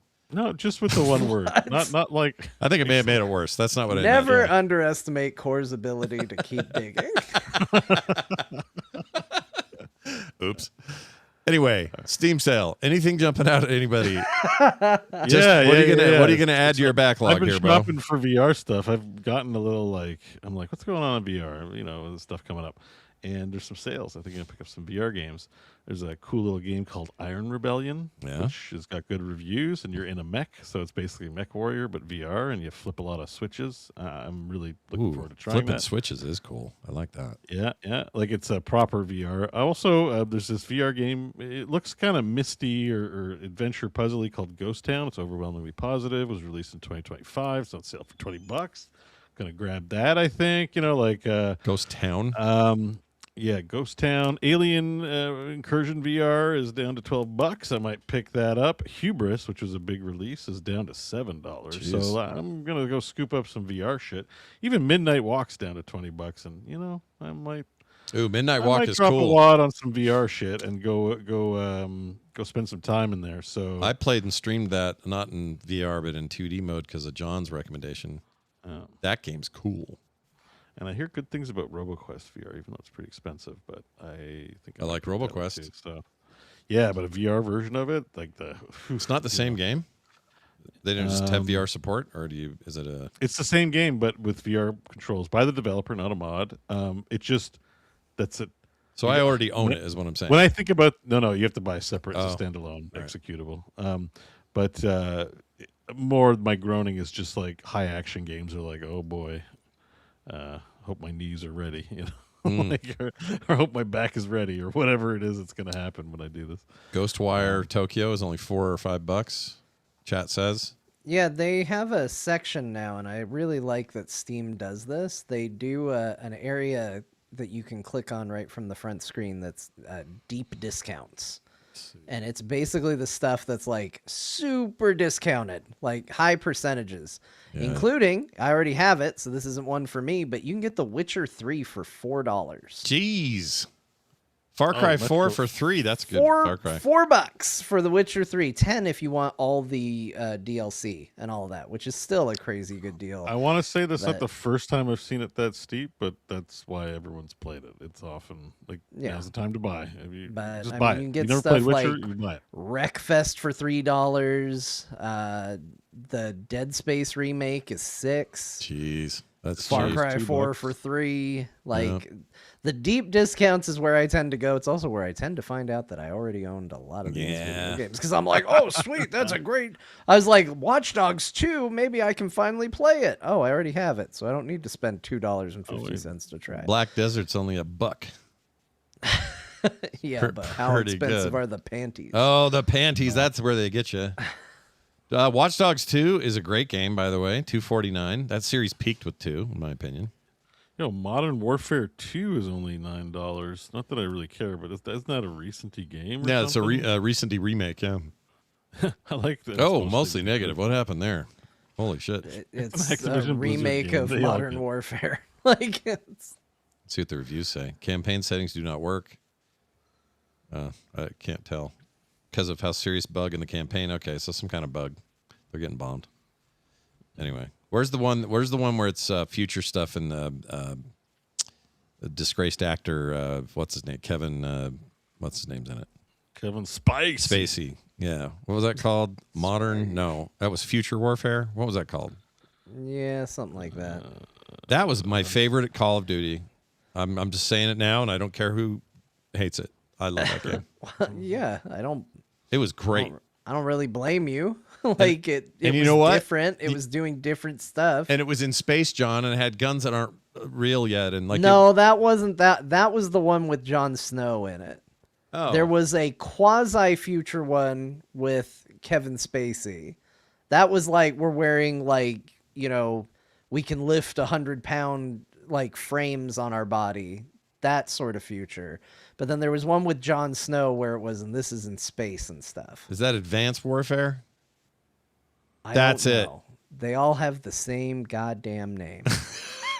Every game. On this one. I think this is it, and I think this is the one with Kevin. I thought it had Kevin Spacey in it. I think it is the one that's truly in space with Jon Snow. I didn't play that. All right, you know what? Advanced Warfare. That's where it's at. Play that one. Anyway, let us know at Play home what you think the your favorites original are. Call of Duty 4 Modern Warfare. Yep. The original, not Yep. the remake. Yeah. Play that one. Play that and one. then understand where Call of Duty peaked. You can be like, look at the mustache on what's his name? What's his name? Pike? Captain Price. Price. Thank you. Yeah. Yeah. While And then you're playing Ghost. Soap McTavish. Soap McTavish. Oh, man. Yeah. Those were the days. We all laugh, but we all remember it because guess what? That's where it peaked. I remember. Guys, let's remember to take a break. When we come back from this break, we'll talk about the games we played. And before we do, I want to mention that you've got some choices in supporting your favorite video game podcast show, which is what this is. And you can do it on our Patreon. You can do it on our Substack or both, whatever you want to do. And you get all the cool benefits of being a member, like no commercials ever, pre-show content every week, host specials, and Patreon stuff, like art in the mail. Ooh, that's cool. You only get that one way. We had a guy recently here join up named Argent Monkey. That's cool. That's a cool name. Be like Argent Monkey. He's at the level where he gets everything. He's at the highest. Go read all about him. Find out what's best for you. You can find all these links on our website, frogpants.com/core. All right, we're going to take a break. When we come back, the games we played and more. Stay tuned. Okay. Break. So here's what we'll do. We will, John, show it up. 1 moment, please. Please. Pause that shit. Turn that off for now. Okay, John, you now have the next 7 or so Earth minutes to do stuff. Get some Sweet. music going here. A little bit of something. I'll bring it in for real. All right. Welcome to the John Show. This is a thing where John does it. He'll explain the whole thing because it is, after all, the John Show. John, take it away. Hello, everybody. Welcome to the John Show, the only Frog Pants show that occurs during the break of another Frog Pants show. I'm John. We're going to get into some questions today for a change. And change it up. Answer questions that you guys ask me. Is the pre-show finally over? Is it just John time? That's right. The pre-show for the John Show is over. The post-show coming up, the John Show right now. What are you using your AI for? You seem to be diving into it. I have found that AI in general, the way I tend to use it is, like I said earlier on the show, it's good for recipe manipulation. Like if there's something where it's like, this is giving me a rough idea, this is a way to kind of narrow it. It does not always work. Like a lot of AI, when you know what you're doing and you're asking AI for help, you will see where the warts are appearing in what you're asking for at times. But I also like to use it. I use it a lot for what am I thinking of? I do occasionally use it for medical things. Dr. Tolbert, plug your ears for a minute. But here's the thing. I do not think AI is great to use for medical advice, but it does help narrow down things you should look for, because I have a tendency to immediately panic and operate at a 10 the second anything goes wrong when I don't necessarily need to. So, for example, my son tripped over a shoe the other day. He fell and hurt his arm. For some reason, it was the inside of his arm and not the outside, which didn't make a lot of sense to me because defensively it shouldn't hit the inside of your arm, not like inside the elbow. And I thought immediately he had like broken his arm and something terrible had happened. I used AI to say, hey, if I have concerns, what should I look for? What should I see before I go rushing out to get an x-ray done? Because I live in America and that stuff isn't free here. We pay a lot for it. So it helps calm me down. I'm not saying that when you have something, you should trust AI. Here's my rule of thumb with AI. I don't want to spend the entire John Show on AI. Think of a friend you like to ask questions to. Sometimes they're wrong, sometimes they're right, but they're a friend you like to consult with. Treat AI like somebody you would consult with. Understand that sometimes they could be full of themselves. Do not treat them like an expert. I asked AI about medical things. I did not treat it like a doctor. I treated it like asking my friend about doctor things. The thing that he presented was a calmer mind to focus on what I need to be focusing on. So that's where I'm at with it. Also, it's really good for tech troubleshooting, because usually when you need to troubleshoot some tech, it'll send you to a tech forum. and it'll be like, I have this really hyper specific problem. It'll say solved, and then we've closed this thread because of inactivity, and you don't know how it got solved. I hate it. But AI tends to be good at bouncing ideas off of. Again, like a friend as opposed to an expert. All right. John Show, what's your favorite pizza topping? If I'm trying out a new pizza place, I do like to just do a cheese pizza, because if you can't just do a cheese pizza right, why am I going to bother putting toppings on it? If you can't get the base right, don't complicate it. But if I like the pizza place, I know they make good pizza, I think sausage, green pepper, and onion is a really solid one, or pepperoni, green pepper and onion. That's a good one. I'm also a big fan of just a regular pepperoni pizza. I think it's pretty solid too. So I like all of those. Who will win in today's games between Japan versus Sweden and Tunisia? I got there. And the Netherlands. Your choice must only be based on your relative affinity to visit that country for a full month. So pick Japan over Sweden if you'd rather stay in Japan for a week. This is tough because I would like to visit both Japan and Sweden as much as I'd like to visit any place. I like both of those places. I think the gamer in me is gonna lean Japan, so I would go with that. And then I guess I'd go with the Netherlands for the other one, although my parents have some people who are from the Netherlands who live next door, and they're weird. I'm trying not to hold the entire country up to one group of people that I know. But they've done some things that are real shitty. It has nothing to do with where they're from, but you know one thing about them, and it becomes their whole thing. So I'm trying not to stereotype off of that. But yeah, I would say, okay, so we're going to say Japan and the Netherlands this time. John, do you credit your time working at GameStop with your ability and willingness to be such a fun personality podcasting? I wish it was connected. I was problematic from the moment I got to GameStop. I was a little too out and loud with my personality, and I got told many a time to rein it in. So it didn't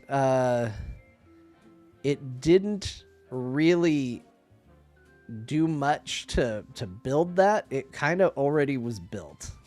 I already was a little too chummy with everybody that came into the store. What it was a test bed to have fun and interact with people on a regular basis, which, despite being an antisocial person, I tend to be. So I have a weird need to outlet socialization, despite the fact that I try to also avoid people. I'm a walking conundrum. What can I say? John Show question.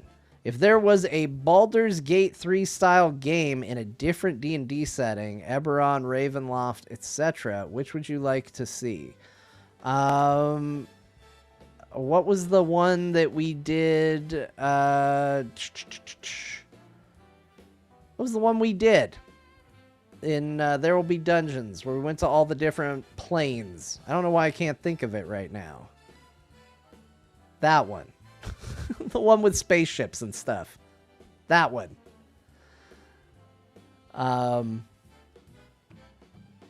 Hey, John. Excited for X-Men 97 Season 2 soon? Oh, yes. X-Men 97 was great.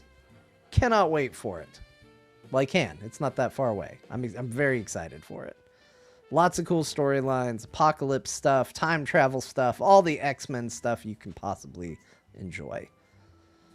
John, did your family enjoy Nerdtacular? They loved it. They had a great time. So, fantastic across the board. I gotta go quick because Bo's back. People are getting back. This show doesn't have much longer to live. We got to get through a lot of questions. John Show question: how good is an egg in RE4 remake? They're pretty good. If you have 2 golden eggs, you can beat a boss with 2 throws of a golden egg. You can also eat them. I don't know that they're quite as good as they were in original RE4, but they're still very strong. So respect the egg. John, when will the John Show get its own Patreon? Hopefully soon. I could use the money. John, what's the next game you're going to complete?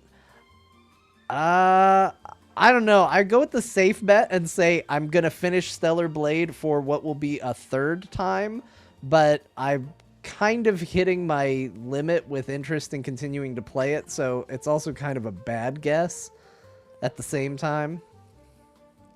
I have to ask, is Alexander doing anything with the Waldo costume stuff I gave him?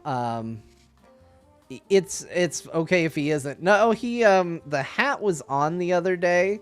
The glasses have kind of been making their way around. He's supposed to be wearing his regular glasses, so those don't see as much use. But he likes the hat. But he definitely understands we live in Arizona and it's not the weather for the hat at the moment. But I saw it the other day making its rounds. Hey, John, did you try the Adventures of Elliot demo? Not yet. I really want the game. I think maybe... I mean, sadly, it's not part of the Steam sale. I really wish it was, because I would probably be getting it. I really want to try that game. And so I'm kind of right now weighing the options of, do I spend an amount of money on a lot of games that are on sale, or do I just suck it up and go, well, that's the game I want, and just buy that? I don't know. I can't decide. But I do have the demo. I just haven't played it yet. But I am excited about it. People have said it's really good. So I'm looking forward to it. Then we have people speculating on what medical things I would use AI for. It's usually not for me. It's usually for my son. I don't worry that much about medical stuff for me. You can assume that if I'm looking at medical things, it's for my son, because I don't panic when it's me. I panic when it's him. So that's what does it. And Dr. Tolbert, I appreciate it, but I just assumed that anybody who's a doctor is getting literally everyone they know asking them medical questions all the time, and I don't want to do that to you. He is very, he's the most generous advice giver I've ever known, maybe in any field. He's always willing to answer something. That's Dr. Tolbert is great. He's amazing. He's one of the Always best. known, and now I only know more. Yeah. So. He's an incredible dude in lots of ways. Okay, let us. How'd it go? Everything good? The John Show. It's done. Yeah. Oh my gosh. There's so much talking. I don't know how many questions I missed, but there's so much talking that I'm still like going through messages. It's a big role. I didn't make it very far. Well, it's all right. It just goes to the popularity of the John Show. You know? And trying to remember why some of the comments popped up, like Austin Powers' dad, John is afraid of the Dutch. Ironically, the name of the shipyard that Gabe Newell purchased, where he makes the yachts now, is called the Dutch Shipyard. Oh yeah, I think it is an actual Dutch shipyard by that name. I'm not sure, but I think so. So it's all come full circle. Back to Gabe. Good job, everybody. yeah, We back did to it. yachts. Back to my original curiosity of the day. Well done. We did it. All right, we're coming back. Hey, everybody, we're back. Thanks for taking a break with us and letting us have a minute. We must move on, though. We must talk about games we've played. It's important stuff, so we'll do it now. Here we go. What do I have to play? I'm going to play something for that. All right, we played video games. John and I shouldn't say John because he's beaten the game. This would make it his, 4 times entirely and then 1 time observing it? Is that how many times you played? I mean, it's a lot. It's yeah. It was a lot. Probably that sounds right. But Resident Evil 9 is done. That is to say, our playthrough finished on its 9th session. Yeah. And almost exactly, like every session was a 2-hour session, and the 9th session was almost exactly 2 hours. Like it couldn't have ended better for the numbering. So maybe these REX guys have something. I don't know. Maybe they got something going on over there. But anyway, we finished it in 9 sessions. What are my big takeaways? My biggest takeaway is I do think this is probably the best overall Resident Evil game maybe ever made. Wow. It's really impressive to me. Kind of across the board, just the way it balances out, tells multiple stories without getting in its own way. I just think that like narratively and structurally, it's just a really cool package, more so than previous efforts. The scariest one in the series for me will still be 7. It's hard for me to get around 7's just abject horror. 7's notorious for that. Yeah. I feel like you can even see the reaction to it where they walked it back after 7. Because it's never been that scary again. No. In fact, I think there was an adjustment there where they went, okay, maybe we went a little too far with like differentiating this from its history. Because 6, things ended with 6, and it was a big, long period of time between 6 and 7. And this is a first-person game. They'd never been that before. Like, all of these changes, and also them just really going, people want the PT. They want the hardcore this or that, and that is what they got. And I think they were like, let's pull that back a little tiny bit, and let's get a little Capcom-y and goofy with it, which I'm totally okay with, by the way. But 7 will always stand, I think, as the scariest thing. There are things in 9, though. Like, all the early Ashley stuff, that shit, dude, is real scary. This game made me F-bomb for the first time on live stream. So that tells you something. Oh, it was such a good moment. That grandma in the hallway, that her whole thing, she's one of the worst things. Like, for Mr. X, fine. Nemesis, whatever. Like, there's these big moments in the history of the franchise. They're all fine. But her, the grandma that couldn't be in the light, freaking F that lady to hell and back. F her. She sucks. Also, F liquors. I hate the liquors at the end. They piss me off. Yeah. And that was something we kind of talked about was I appreciate Resident Evil's willingness to slowly introduce new things. Because you were on your last couple hours of the game, and they were still throwing like, okay, here's a brand new enemy for you to deal with. Yeah, here's humans. multiple. Here's some humans to fight. Here are Humans, now liquors. yeah, weirdo hybrid skin guys that had like crusty crotches. Those were different and new. The weird dogs. Yeah.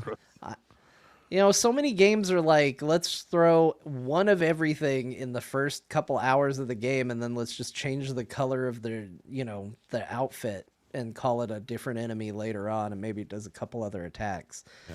I appreciate their willingness to hold on to, the liquor's an iconic enemy. They didn't introduce that until the very last area. They're like, hey, now we'll put them in. Yeah, not kind of a throwaway thing, but to do it that late in the game is unusual.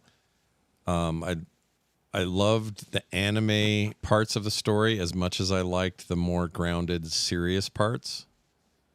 Like, it just really was it's just a really good package, and it looked incredible every second we were in there. Like, it is a freaking beautiful game. Yeah, Leon's dying, and you're like, hold on, I know you're dying, Leon, but let me look at this architecture. It's very pretty. Can I look at this room for a minute before you pass away? Like, there's lots of moments where, like, even these games always end in a lab. That's the best lab they've ever done. Just absolutely mind-blowingly detailed and cool and vibey and just a hell of a thing. Someone in the chat corrected me. I think did I say Ashley? I meant Grace. I say Ashley a lot instead of Grace. I don't know why I do that. And Claire. Yeah. But it's great. It's Grace. And I like Grace. I think Grace is a legit addition to this franchise. Like, deserves to be in the echelon of the characters we all think about a lot. Like, more than Ethan, even. Like, I think she's that good. I really liked her in it. And you might say, well, she was just always scared the whole time. And but she's the survival horror of this game. Leon comes in and just does what Leon does, and it's amazing, and it's great how it breaks up the game. But she's like the real deal. So I don't need no DLSS 5 to see her face again. No. She was awesome. Anyway, if you want to see the entirety of the playthrough, it's all up on the YouTube channel, my YouTube channel, which is Scott Johnson, or youtube.com/Scott Johnson, one word. And there's an entire playlist just for these. There's also mashups of every session that are way cut down to be some of the better, the quicker parts. So if you just want to get a taste, you can watch all of those. It's all up there. And we don't know what we're playing next.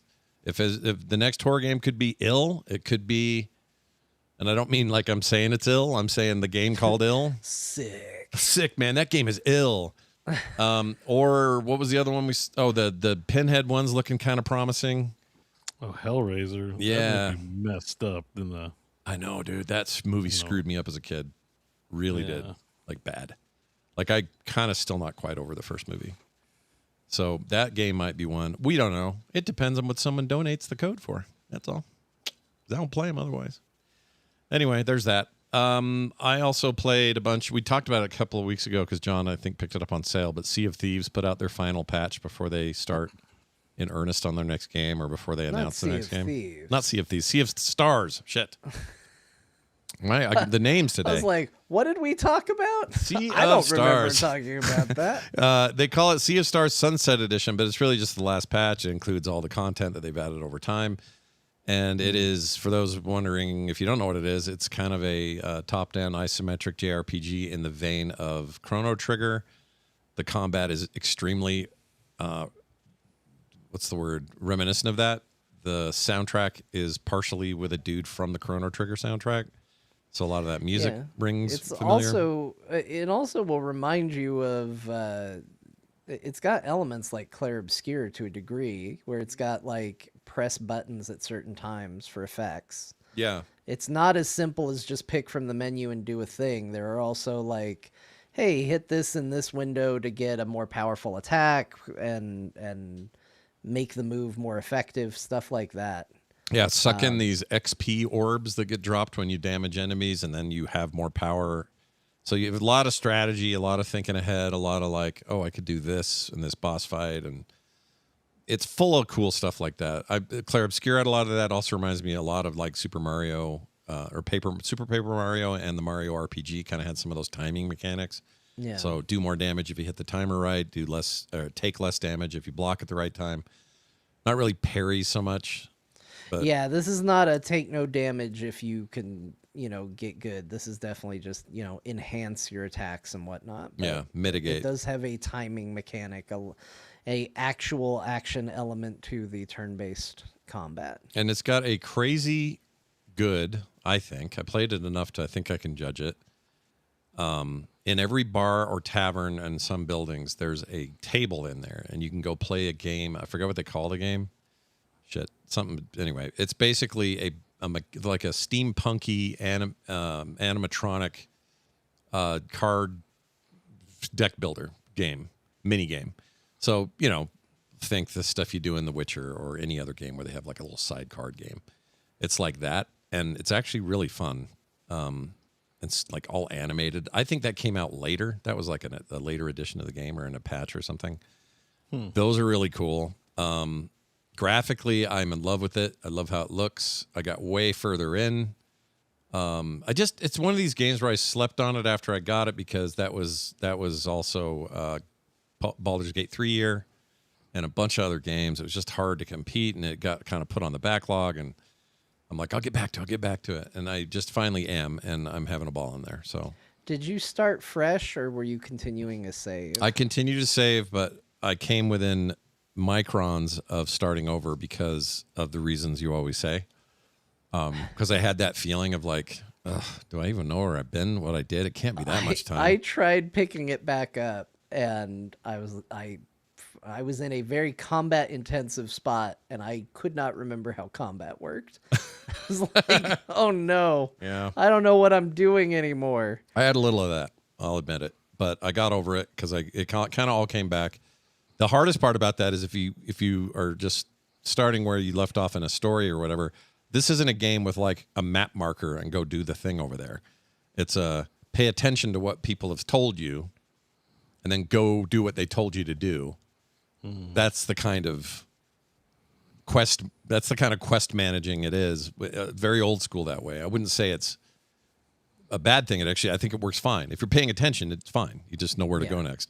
But It's not designed for long gaps between places. Exactly. So it's not like getting into an AC game where I'm like, oh yeah, that marker over there is where I need to go. They don't have that. So there was a lot of me bumping into shit for a while before I figured it out.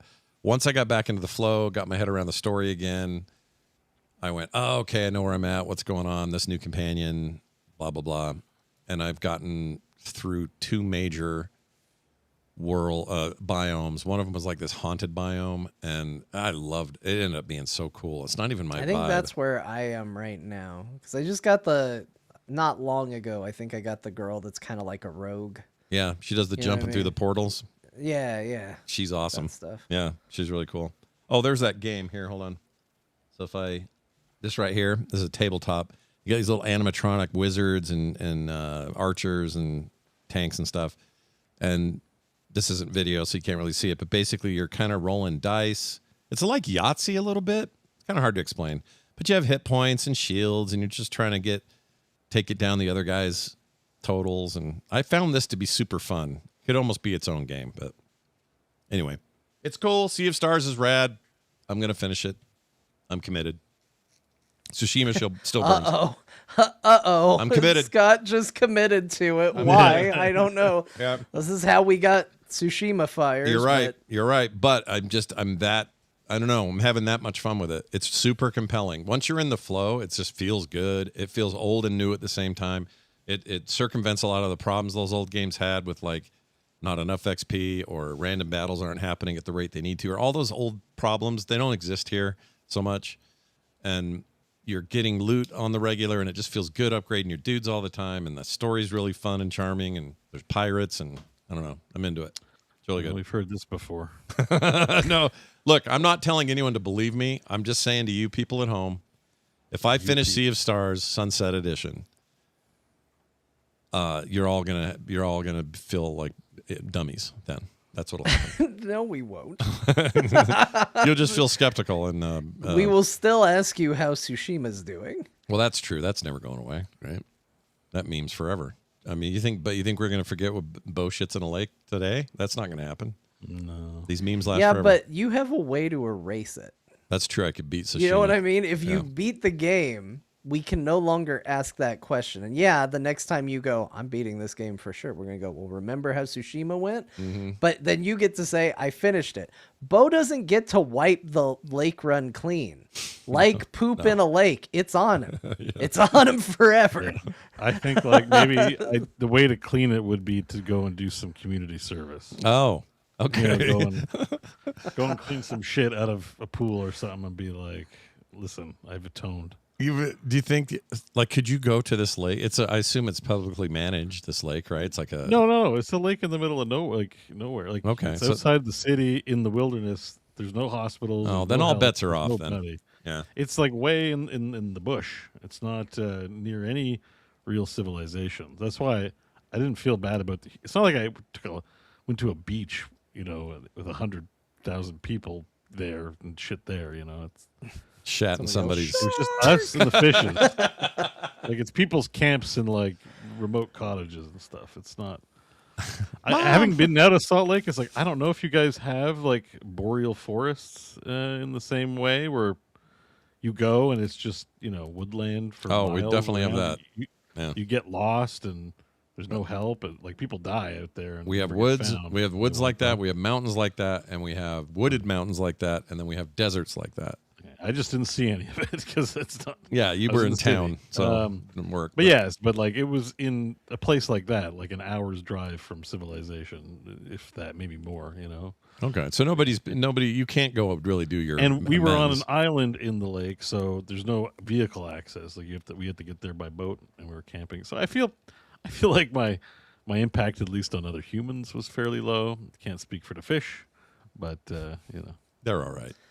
Still, like I feel like poor Bo. Like again, you're a game away from fixing this. Bo could feel inspired to clean up the waters of the world and develop a proprietary process for purifying and cleaning lake water in just the right way that sanitizes it from the human element, whether that's biological or artificial. And you know that the company's story would still start motivated after shitting in a lake. Bo Schwartz went on to launch the most successful. It would still be a part of the narrative. Yeah. He can't get rid of it. Yeah, lake shitter Bo Schwartz wins the presidency. You're still a lake shitter, you know. Oh, that's true. Yeah. If I ever ran for any kind of office, Yeah. I'd be like, here's your candidate talking about how he shot. Yeah, you can be the Labor Party or whatever the hell you got up there, and you could fight for everyone's rights, and they would always say, well, he's that one that shit in the lake. People like relatable politicians these days, so I feel like it could go either way. You might be all Go right. favorable, right? Yeah. There might be a backlash after the current situation. People I would just go and I'd be like, look at these politicians. They all too scared to confess like their mistakes, but like I wear my mistakes on my sleeve. Like I shot in a lake, but and didn't do it again. No, like, it was one-off. One yeah, time. I can flip it. We can Yeah. we can do the weave. We can make we can make that work for your campaign. All right. What else? Oh, Thanks for helping me with yeah, that no, stuff. it's all good. I got a game given to me by our good friend Tanner Goodman. It's right there in his name. He's a good man. Oh, And he's a good man. I didn't realize he was a good man. he sent me a game called Thank You for Your Application, which is a Papers, Please like. Probably tell by looking at this video. A lot of similarities. Please like You're doing stuff. There are a lot of these now. There's the zombie. paper-like. Yeah, like a I don't know what you'd call it. Whatever it is. Paper-like. But yeah. the whole like I gotta approve your shit before you can come past me. Oh, it's you were lying, and then a bunch of new features that open up over time. It's one of those games, and it gets weird. The story starts out kind of simple enough. You're like this half robot, maybe you're full robot. You have a TV for a head. Robots in disguise. Yep, just Yeah. like real life. I can- That's you right there. This is you. That's your guy. And you're taking applications for jobs in kind of this futuristic, cyberpunky kind of environment. The graphics are kind of retro and cute and everything, but the actual stuff where you're having to turn people down for certain things starts to feel bad in some cases, or maybe you can bend the rule for this guy, but that's going to ding you at the end of the day. It's like Paper Please that way. Papers, Please was probably a little more hardcore because it has such a political, like, tyrannical bent to it. So that what you did or had to do or had to try to do in that game was a lot more, I don't know, hardcore, I guess. This is a little lighter fare, at least so far. I like it a lot. It's the first one of these I've felt like in a while, kind of captures the spirit but does its own things. It's at 82% on Rotten Tomatoes. Freaking Steam, where I have it. The only beef I have with these guys is they have not fixed the cloud saves. So I've been trying to play it like between a MacBook and a PC and a Steam Deck, and none of the cloud saves are transferring, and I don't know why. Because it says it supports it. I can't figure it out. So far it's been quiet on the Discord or on the on their Discord, so I haven't really been able to figure it out. But anyway, I'm sure they're working on it. It's very, very cool. And I would highly recommend it. Having a great time with it. It's called Thank You for Your Application. This was the game you assumed they were listeners because it wanted to talk about hemorrhoids. Right? Yeah, exactly. That's the one I sent you. It was from this. Because there was a whole conversation. There's a fake like forum that you check every night when you go home. And it's like, well, let's see what the world's up to. And you check their feeds. And one of them was this big, long conversation about a guy and his hemorrhoids. And I'm like, I think they listened to this or something. It felt like that. So anyway. Finger on the pulse. You never of the know. common You man. never know. I also played about 2 hours of Final Fantasy Remake Intergrade. Hell yeah. I've decided to take John's advice, which was, yeah, you should play the first one all the way through and finish it, second one and the third one. That's what you should do. That's what you told me. Yeah. And I went, he's right. I should do Maybe that. that's what we play next. 2 hours at a time. Get Yep, through 2 Final chunks. Fantasy VII Rebirth. So I'm playing Remake again, or I'm back in it. It is as great as when I left it. There's nothing wrong with the series. It's just me and my commitment to sticking through something. It's kind of a little weird to say, well, I'm going to play this, but also I'm playing Sea of Stars. They're kind of cut from the same cloth in terms of, satisfying your JRPG, modern, whatever vibe, even though one's very different looking than the other. But I really having fun with what I played. And forgot how much I liked the combat system. And from what you guys say, it sounds like it just gets better in the second one. So I'm looking forward to that. Anyway, I'm into it. Yeah. Yeah, It's yeah. a So huge, how- huge improvement. Yeah. How far are you exactly? Like, Probably, what's my percentage? Did you do the bombing mission? Is the bombing mission? What's happened? What's the most recent thing that happened? We already did the bombing mission. Oh, do you know the part where what's her name? Can't think of her name. Not Aerith. Yeah, Aerith. Yeah. She takes you on a trip to. You have to parkour through the city and find all the right paths to get down to the slums again. Yeah. That's where I'm at. It's not super far, but it's as far as I've ever been. And I did start over. Okay. So I'm at whatever that is. So I'm at the part now where what just happened? Something was going on. So you just had the fight with the Turks, Correct. to get her out. Yeah. And right before that was the boss fight with the big projected guy going, oh, ha, ha, ha, you have no idea the power I wield. And then you fought. And then it does the music. The music cue for that Yeah. fight is so good. It's really, really good. Are you talking about Roche? Cloud Burster. Cloud, that's it. Okay. Cloud or whatever. it's Cloudbuster called. or Yeah, something. Cloud. The one that's like, Okay, yeah. unfortunately, the whole fight takes place on like two tiny suspended walkways. And so there's really it's terrible getting out of the way of things. Anyway, I did that fight. Then I can't remember whatever happened. And then I was with her. So right now we have just. Falls. Yeah, Cloud Falls. Oh, that's right. Cloud Falls. Meets Aerith. Yes. You step on a flower or something like Correct. that. The little flower patch in the church. And then it's like, let's go. Let's get out of here. And then you have to get out because what's that guy's name that shows up? Reno. He's a little prick. Oh, yeah. Yeah, the don't Turks suck. I don't like They're Reno. great, but they suck. Yeah, fought him, did all that, fought those guys, got out of there. And now I'm at the next major, like we're starting the, whatever's So you're next. hooked. You're into it. Oh, it's Like, really good. Yeah. I mean, I was never not into it. It's just, I don't know how these things, No, but this is going to be exciting for us. The thing is, if you play this, me and John are going to like nerd out. Because they're like, oh man, what are you doing now? I'm enjoying Did you it. cry? We expect that question a lot. Not yet, You know? but if I do, I'll let you know. Well, no, you're just getting cooking. But that opening is so good. Like just the unnecessary jump off the train. Yep. Like It's great.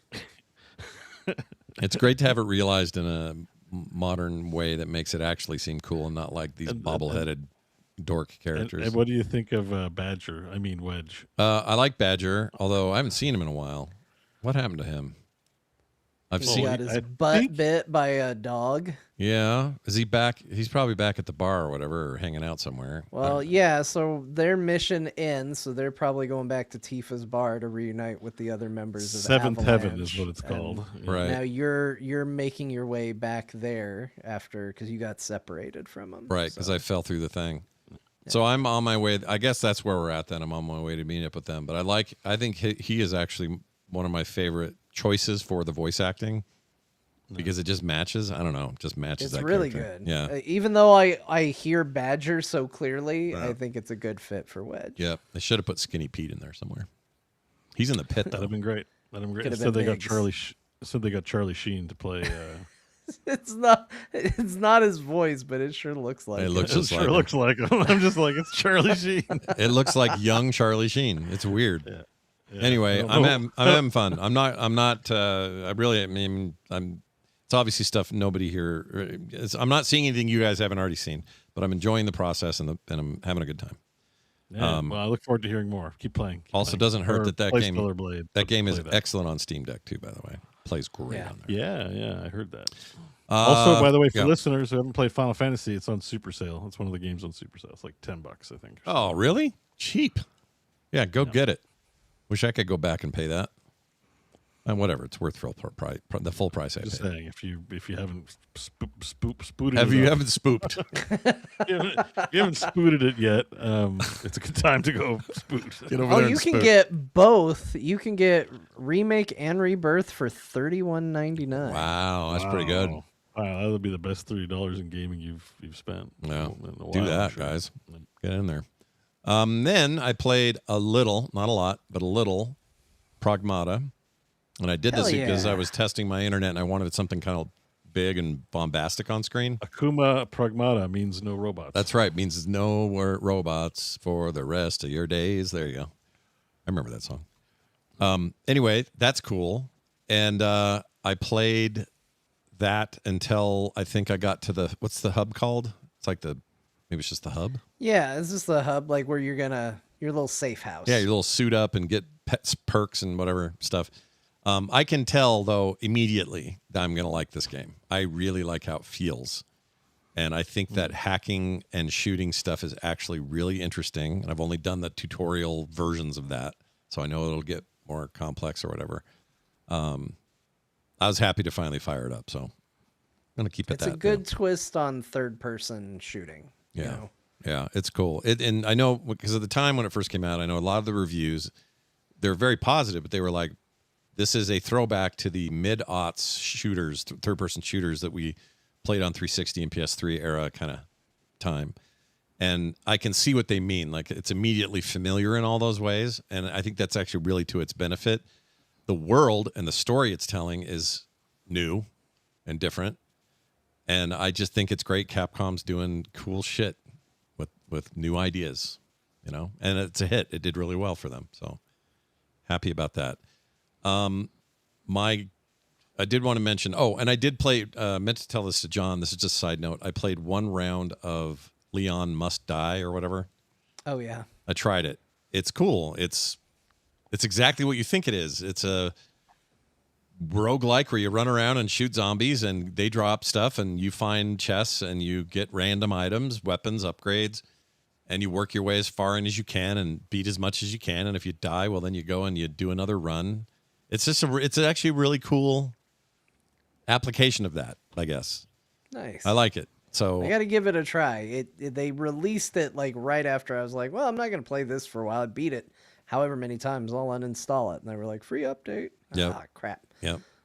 Oh, you're just like me when even if you have all the disk space in the world, it's just like, I don't want to have this just sitting on a hard drive. But I don't have all the disk space in the world. I have a limited amount, and it doesn't matter that I'm using about half of it. Yeah. That's not the point. Yeah. Point is, it's a limited amount.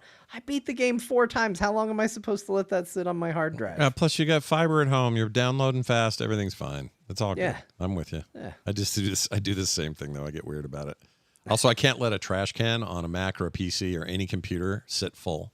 No, I've really hurt some people's feelings because I have emptied other people's recycle bins. Yeah, and they're like, "Wait, I leave things in there just in case. Now I don't have that document I might need or whatever." Like, no, throw Great away your place for trash. it. Yeah. It is a instinctual reaction. I don't do it to be mean or to make a point or anything, but I have been on other people's computer and been like, let's just empty this. And then I realized that's not my place to decide. Yeah, I don't know. I don't know what it is. It can't be full. Well, I think it's a habit that comes from when PCs had lower specs and you'd run out of space on your little hard disk. Yep. And it's because people wouldn't empty it. So you'd you'd free up a bunch of space if you just empty this, Yep. dummy. I think that comes from that for sure.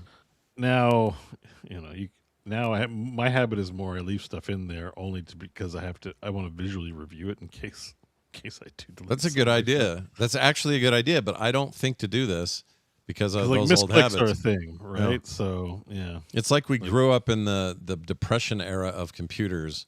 right. Whenever EMS, you have to manage your memory to make Quake run, and all these little things you had to be like real conservative about all your resources, and it's just those habits die hard, I think. Yeah, that's at least that's my that's how I view it. So Someone put a note about Mecha Chameleon in this. I got to mention this. My kids. I put it in there because I was watching the Monday show and I think Carter was talking. Yeah, about it. my kids are playing it and they are freaking. I've never heard It's them like number have- one top seller, $7 friend slot game. Yeah, and you'd think it looks. I mean, it is. It's a meme game by by those definitions. It's super popular. Everyone's streaming it. Blah blah blah. But it's Prop Hunt, but just done so well. I took a look at it today and I added it to my wish list because I looked at it, I was like, come on, this has got to just be the meme game of the moment. I hate those typically. Yeah. And I looked at it and I saw what you do in it, which is, you tuck your little man in a corner and then paint yourself to try to blend in as much as possible. And I went, I love this. I love the idea of this. This looks great. Yeah, it's cool. I've watched them play it a bunch, and it's deceptively simple, and I've never heard them laugh so hard. They're down here last night just giggling till midnight, just as loud, as so loud I couldn't sleep. but I wasn't going to tell them no because it sounded like a blast, and I don't want to yuck their yum. But they were having so much fun. It sounded like you were ready to say I didn't want to poop their pants. But my understanding, and I haven't actually played it yet, I've only watched them play it, and I've seen some streams, but it's like up to 13. You can do more, but it gets janky. But you can have like 13 of your friends. There's a bunch of them go to hide or to camouflage themselves, paint themselves in the corners as creatively as possible. And there's a different point system. If you're truly hiding behind objects, it cuts your points down. You don't get as much. So you want to be creative and be out front. If they look at you but don't see you, you get more points. Like it's really nuanced that way. It's a hide in plain sight kind of thing. Exactly. Right. It's not like regular prop hunt. When you do it? The original prop hunt mod for Gary's mod was a little more, okay, timer's up, come out and just shoot at everything you could see, because anybody could be the plant or anybody could be whatever object they were. In this, it's more like you have to blend in and paint yourself like it's like I'm trying to think of what a good example of this is in a movie or something. There really isn't one. But you got to paint yourself into it, so that wall, if you're not really checking, you could have a guy right there and he's just painted so well with these rudimentary tools with your mouse in the limited time you have to paint. And you can still paint after the timer goes off, but don't do it while someone's coming or they're going to see it. Like, there's all these aspects to it, and then getting caught, and it's just an intense, like, hide and seek kind of thing. And I think it seems pretty legit. So we probably ought to get it and try it and play it. It's so cheap, $7. Yeah. In fact, it's already in my family sharing. I'll probably just play that one. All right. John? Yes. Gamers, we heard you. John has played more Stellar Blade. What's going on? Yep, that's clearly what everybody wanted me to do, right? Like, nobody wanted me to play anything new or try anything interesting. They just wanted me to play more Stellar Blade because Bo played it, and so we haven't talked enough about it. Yeah. It's a good game. It is a great game. I really like it. I finished it, I beat it, and then I went to New Game Plus, which is what my original intention of playing it was, because this was absolutely the case of, I went in, it was New Game Plus, none of the tutorials are popping up anymore. So I'm just sitting there going, well, I don't know what I'm doing. I guess I'll start a new game. So then I started New Game Plus, and Stellar Blade actually has kind of an interesting New Game Plus.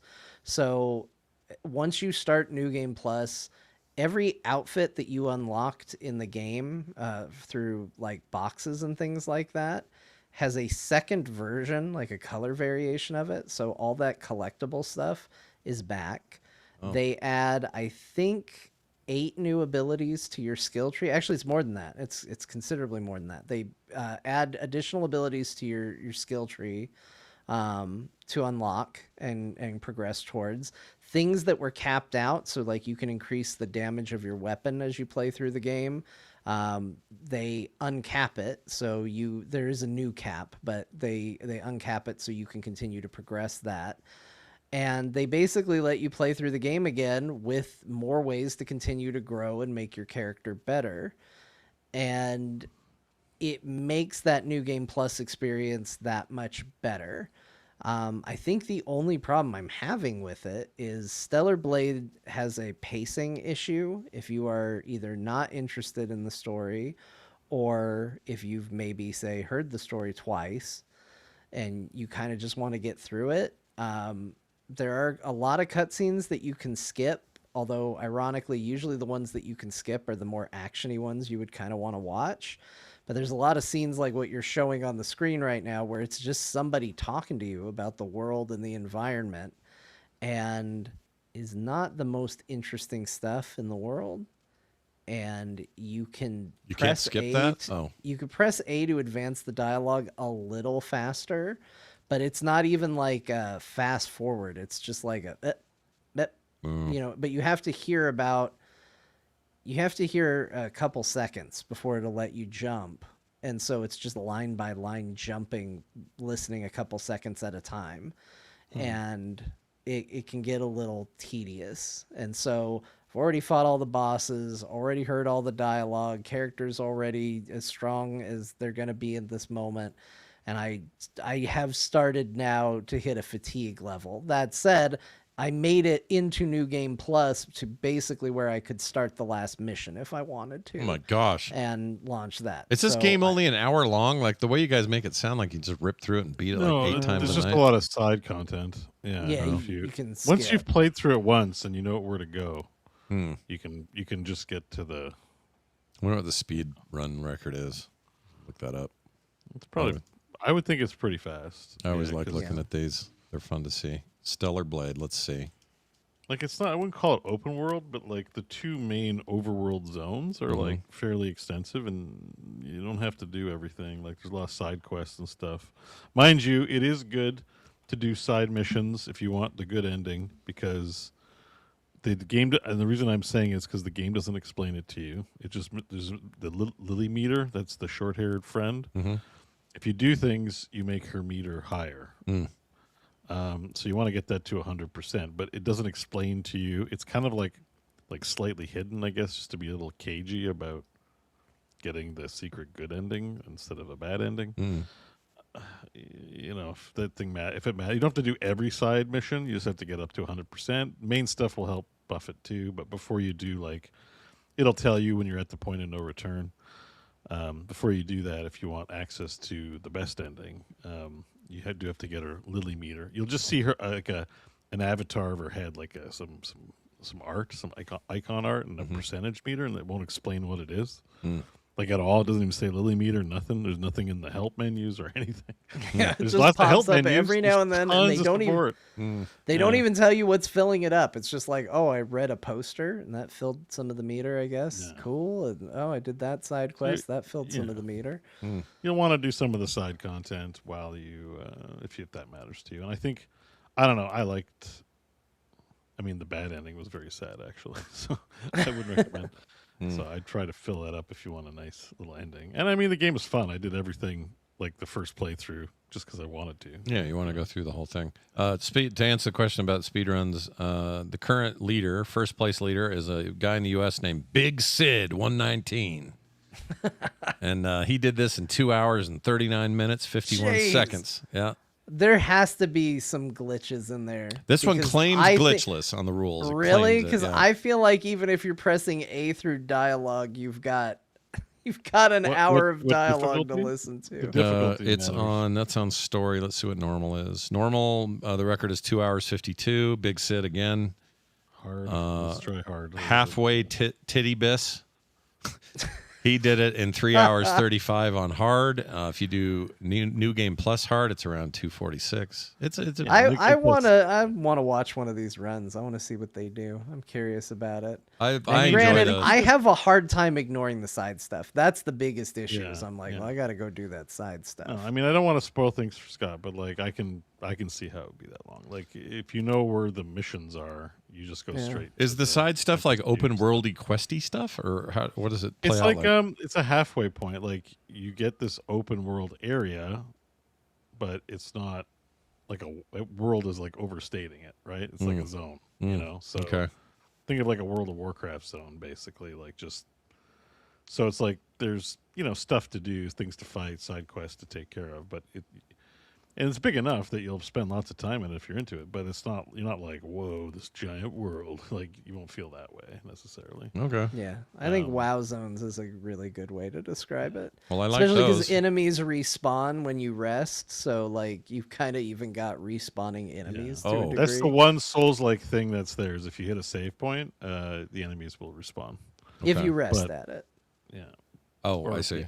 Right. yeah. Okay. But the rest points are cool. It's not just like some flame like in Souls-likes. It's like there's vending machines and like computers and stuff. And there's a record player and shit. There's like this stuff. Like, oh, I like resting at camp. It's I was fun. gonna say that sounds like cool stuff I'd want to have in a room somewhere. So that's great. Yeah. Yeah, it's cool, and the only thing is, so this playthrough, I don't know why, but the first time I went through, I didn't do because this is the same company that did, I can't remember the full title, but it's that Nikkei game where you behind cover and you shoot stuff. It's, You you know what I'm talking about? It's like something Goddess Nikkei or Goddess something of like Victory Nikkei. That's it. I don't. that. Okay, so there's a tie-in to that game that they cross over, and I ignored it the first time, and then I decided to do it this time when I went through my New Game Plus run. Yep. That stuff is actually kind of okay. Like when you do the mini game, because you basically play that game inside Stellar Blade, you can kind of look at it and go, "Oh, I see why this is a mobile game." Like you kind of get it, but there's like new outfits and stuff. None of them are that great, but it adds some fun character to the world. What it does add, however, that I discovered is I thought it's weird that they have this character model that talks to you, that gives you the quest and all that. And she's very clearly in this cool, it's the only one of the outfits from that I was like, oh, that's cool. And it's the only one you can't buy. And I was like, that's weird. Like they put one cool outfit in the game and you don't get it. But then if you do all of them and you collect all the costumes, you can fight her in boss rush mode, and if you beat her, you get the costume. And I was like, well, I'll just go do that real quick. She is at a difficulty level that is above what I was anticipating for a casual. I'll just go through. It's like you got to learn to parry. She does like 18. Like it's basically like the pinnacle fight of the whole deal. I think you have to buy extra DLC for it though. No. Maybe. I mean, I have the Ultimate Edition or whatever. Yeah. So Scott, you don't have to worry about that. If you get just the base one. The plan was the base one. It's not necessary. Like game's got a bajillion costumes. I'm sure you will find something that tickles your pickle. No, you're not missing out on anything except it's basically 5 side quests and then a boss rush fight and a costume as rewards. So you're not missing out on much. It's not much, but the boss fight is kind of cool. But I did have a moment when I saw her at the bottom of the list for boss rush. I was like, is she at the bottom because she's harder than everybody, or is she at the bottom because this is DLC and that's where they put her? And then I got into the fight. And I got through phase 1 on my first try and then got blown up immediately in phase 2 and went, okay, well, I guess I know why she's at the bottom of the list now. Did you do that fight, Bo? Did you complete that one? No, actually, I meant to, and I forgot about it. Now I need to go back and do it. It was quite hard. I didn't even do the man fight either, so... the boss rush mode I kind of skipped because I moved on to the next game. I gotta go. I never did the boss rush fights, even though I did I played it a lot. I played it 3 times through, and I was like, maybe I'll get back to it. Is it even still installed? I think I just might have moved on to other games. I can't remember his name, but I know. Yeah, the man fight. I know what you're talking about. He was a fun fight. No, too. His name is Man. M-A-N-N. Oh, is it just Man? Okay, yeah, the man fight. I did do that. I completed that. Because that's how you get their like weird skimpy royal guard costume. So I was maybe highly motivated. It has a cape though. No. Capes are cool. Capes are cool. They can be. You know. I did that one. No shortage of. I'm looking at this Nikkei thing now. I get where some of the costumes come from. That you earn from. Yeah. Okay. It's that fight was crazy, but I'm debating if I want to keep trying to do it or not. But I am kind of at a point now where I'm like, okay, I might have had my fill of Stellar Blade. I've beaten the game almost twice now since I picked it back up. Maybe it's time to play something else. Yeah, play some other stuff, and Bloodbrain's coming. You know. Yeah, that's true. A ways off, but coming no matter what. Yeah. So besides more Stellar Blade, I have played and finished, actually, to a degree. Not 100%ed, but I finished the main stages of Astrobot. My son and I playing through that together. And that was a fun experience. There was a lot of pass the controller. Okay, now give it here, take it. But he's getting really good at that game. Like, I've been trying because he's tempted to always just default to dad do this for me. It's hard. And so I've been trying to get better at not letting him get away with that and just being like, well, you got to try it yourself. You got to learn. I do feel a little bad because, again, the PlayStation controller is so big in his hands that it's like, he's like, how do I push all of these buttons at the same time when it starts to get into like multiple button presses that you have to manage? Like there's a stage where you have to hold R2 in to activate a fan. You have to move with the stick and you have to press X at the right point and jump around. And I was like, give it a try. And then I saw what he was trying to do. And I went, okay, buddy, hand it here. I understand. As he's like trying to claw his way around the controller to make it work. But he had a great time with it. He seemed really proud that we finished it together, and he keeps asking to play it constantly. So he loved it. I had a great time with it too. I thought the game was really, really good. I think, it won Game of the Year for a reason. I don't have any mysteries as to why it got those sorts of accolades. So Right. I've thoroughly enjoyed it, and it's just honestly, it's left me hungry for more Astrobot. I really am at a place where I'm like, yeah, they could do more of this, and you can even kind of see like where they might go next, because they do experiment a little bit with some of the unlocks. Like you can change his look; he gets a little bit of costuming. Maybe next time, instead of collecting bots that look like PlayStation characters, maybe you're collecting looks and abilities, because that's the one thing my son kept running into was we would get like Nathan Drake, right? And it would be a bot that looks like him. But then every bot that you find also has a thing that you can get for them to interact in the world.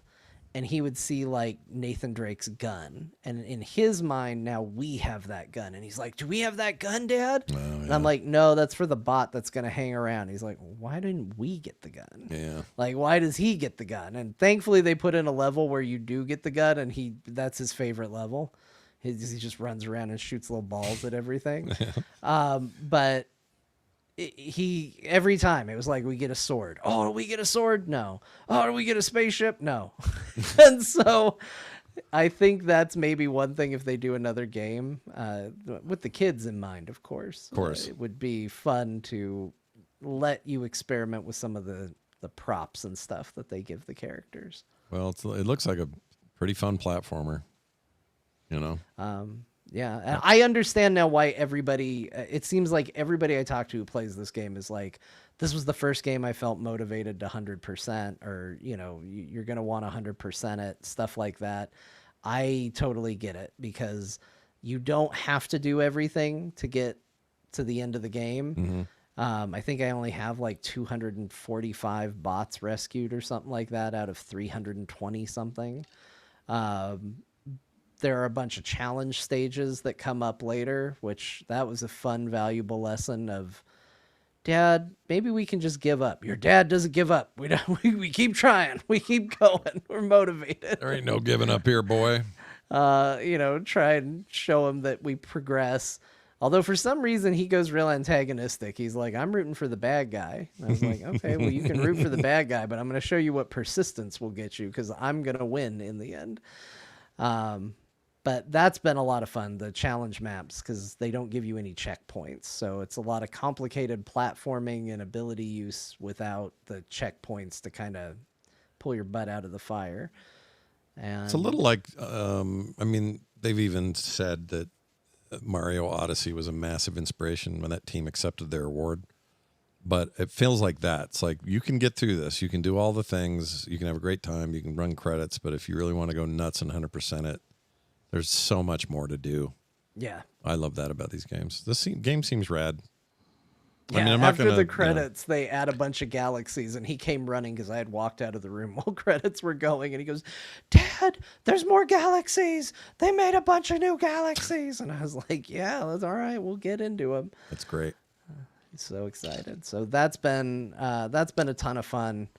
Other than that, I just do want to give a shout out thank you to King Kimazabi for gifting Street Fighter 6. They basically said, enjoy Tifa when she comes out. Nice. Pretty accurate. And I did notice during the show, I owe a big thank you to Dr. Tolbert for gifting, where is it? The game that I just talked about.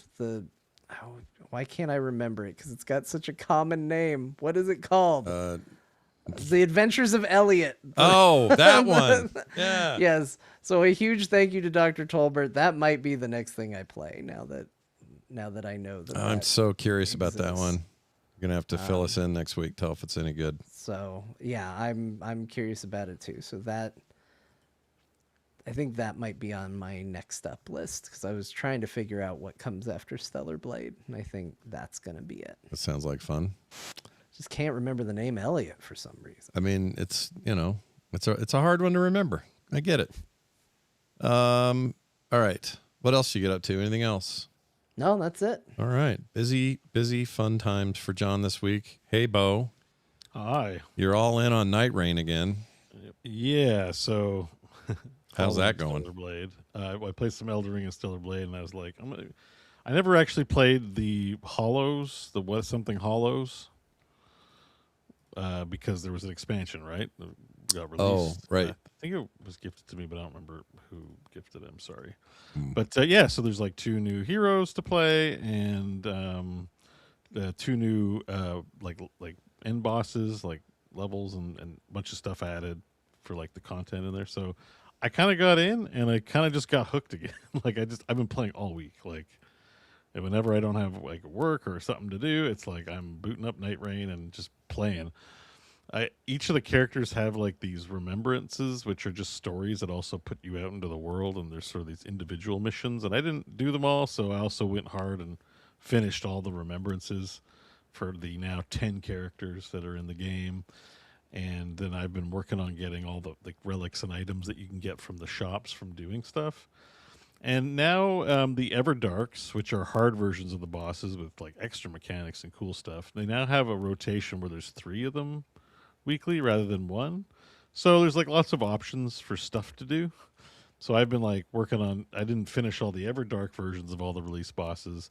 And you find a match real quick. It's like Heroes of the Storm. It's like, you like, is anyone playing this? It's like, man, this game is like healthily played. That's good. I was going to ask if you're playing with randos. Sounds like you were. Yeah, I'm always playing with randos. It's like, I feel like it's still a smaller audience, but like, it's a pretty successful game. I was looking at the top sellers of the sales. I just cruised through. It's like 39th still selling the most copies. So I think people are still enjoying it. You just don't hear a lot about it, but this game is fantastic. I'm addicted. It's so good. I even have John's like Office Stellar Blade thing, and once a game like this it's like different than Elden Ring. Elden Ring's like slow. This is a cracked out version of those slow ass games. It's pretty fun. And AI bots. No, they're real people. You can tell they do weird gestures and stuff with their emotes. It's definitely not bots. No. No. This is to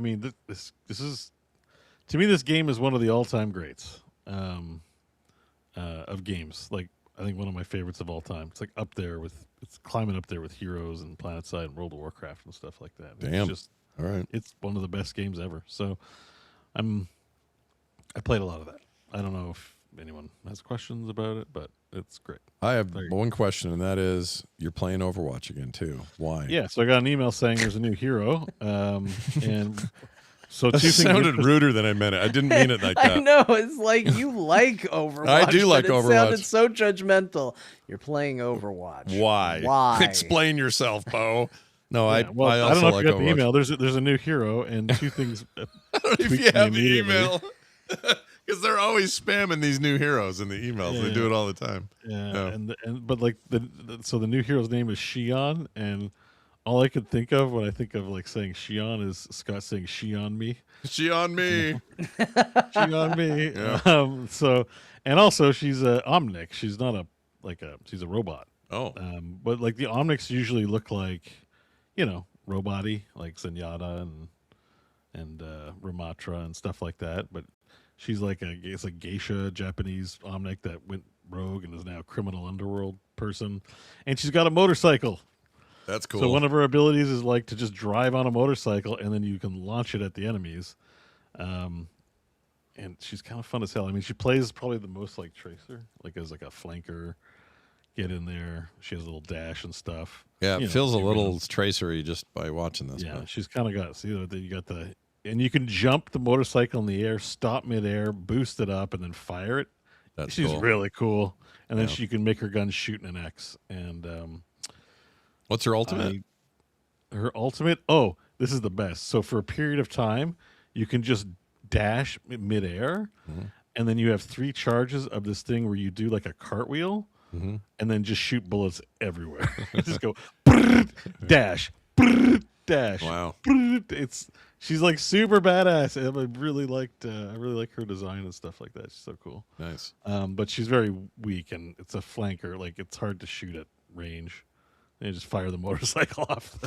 It's pretty off the cool. ledge. Just chucking motorcycles like they don't cost And anything. another detail I appreciate, she's a guns akimbo, two pistols akimbo kind of person. But, usually either they both fire at the same time, or the left gun shoots and the right gun shoots and the left gun shoots and the right gun shoots. One of the details they've done with her is sometimes she'll just shoot like 2 to 3 bullets out of the right gun and a couple of bullets out of the left gun. Like, it's kind of random. Like, she's not just going pung, pung, pung. It's like, so I was like very distracted for a little while trying to figure out if it was random or on purpose. And it's, on purpose. It seems pretty good. She seems all right. I know, she's fun as hell, man. Overwatch, they always say the hero designs. I love them. They're so good. Is it still. pure DPS or is she some kind of one of those new hybrids? She's a DPSer. Okay. And yeah, I don't know if I don't have ult. I'm not gonna have ult for a little while. Maybe tab ahead a touch, but Yeah, let me see that. if you want to see the ult, but it's Oops. pretty cool. Here we go. 80, 90. Oh. I probably might get killed doing the ult. I don't know. We'll see. There we go. 80. Here we I don't know go. if I launch it right away. Here we go. Oh, there we go. I Oh, think you're might- going I in. might Going be- in. Here we go. Oh, yeah, dude. Just like, yeah, I think I got screwed by the shield, and I went deep and didn't get any kills. But Yeah. I've seen it clean up. It looked cool, though.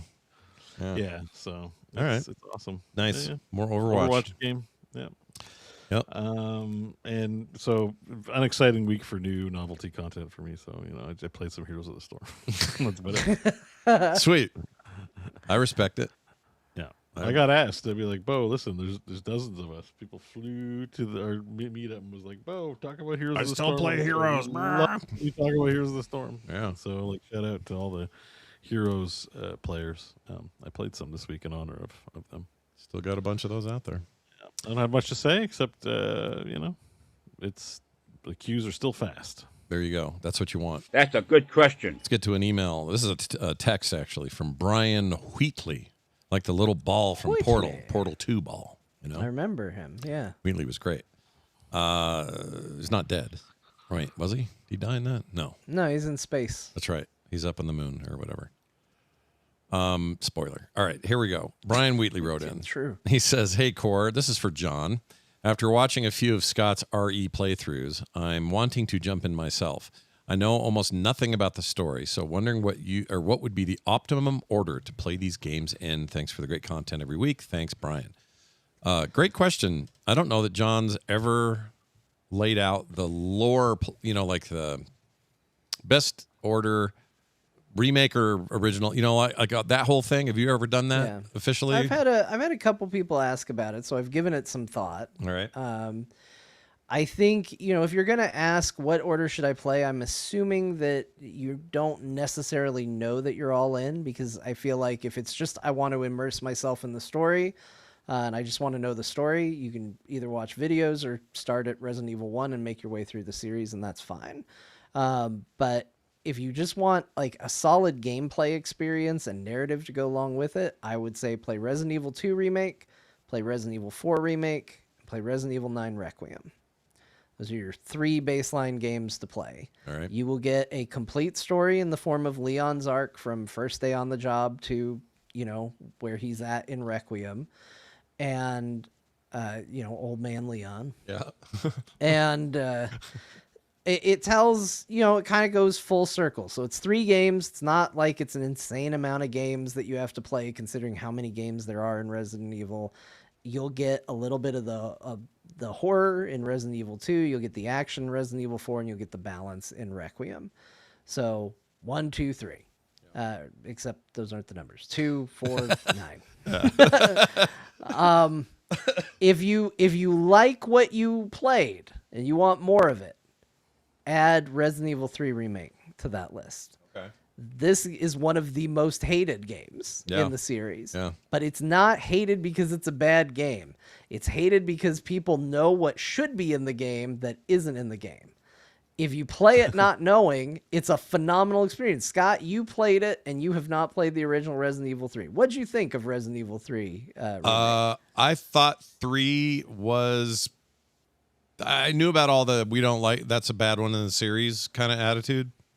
And since I hadn't played it originally, I kind of went in with low expectations for that one. But also they were doing killer work with these remakes, so I was like, this will be all right. I liked it. I liked 3. 3 was good. 3 was worth playing.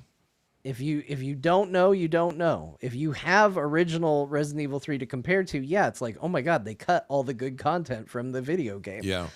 But it still plays good. It's still a fine game, and if you don't know what got cut, then it feels won't matter. short, Yeah. but it's okay. Yeah.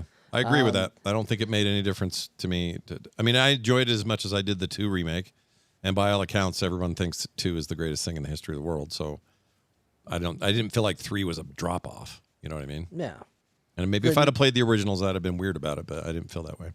The next one I would add is the remake, and it's not labeled remake, but the remake of Resident Evil 1. So it's the version you're going to probably find on Steam. It's going to be the version you find on, it's the one that came out on GameCube. It's older, but it holds up. Like visually, it's still a pretty impressive video game. It does still fall into the tank controls era of the game. So there's a learning curve to get over with it. But if you want to see the origins of the story, it's a good one to add in. Just know that it's going to play very differently, and that's going to be a little hard to get over. Do you think they ever give it that full treatment, though? The first one gets like the modern... Rumor is they are. Really? Yeah. It's Okay. going to be the first one that's been remade twice. So Weird. that's the rumor. But, Okay. you know, I we're could, still I probably could see a him ways doing away it. on I that. could totally see him doing it. So we'll see. You can also add 7 and 8. 7 is the scariest game, and 8 is its direct sequel, which is a lot more actiony. It is more of its own self-contained thing. That's a story following Ethan Winters and his family, I guess. And that will be within 2 games, kind of a self-contained narrative within the story. And if you've played all of those at that point, just accept that you're in and you're a fan and play whatever games you want at that point. I like that. It's a Like- very nuanced answer. It's not so much just order. It's like, here's the gist of the Leon arc, which is probably the biggest deal in the series. And then just if you like this other stuff, then you're a fan. You're going to play it all. That's good. Yeah. I bet he likes that. Brian Wheatley, let us know what you end up doing. Let me know how 7 goes for you, because that shit sucked. And I mean in a good way. Yeah. Although speaking of, you're free to skip 6. Oh, yeah. Take 6 and I think 6 5. yeah. 5 is pretty bad, too, I thought. 5 is okay. Play 5 if you have a friend. Yeah. I think 5 you might be safe to not play because maybe that'll be next on the remake track or something like that too. 5 and 6. Yeah. You know what I mean? Yeah. I don't Eventually, know if we're we've doing heard any, Veronica right now, but maybe at some point, there'll be a redux of 5 and 6. have we heard any rumblings about that, John? 5 and 6? The rumor, so there's a person on Twitter who has a really good track record of talking about what's coming out. They're not 100% right, but it seems like they tend to get word in very early stages and maybe miss some of the later stage details. Yeah. But they have a very good track record, and they said currently the ones that are in process is Code Veronica remake, Resident Evil 1 remake, and eyes on Resident Evil 10 and what that will be.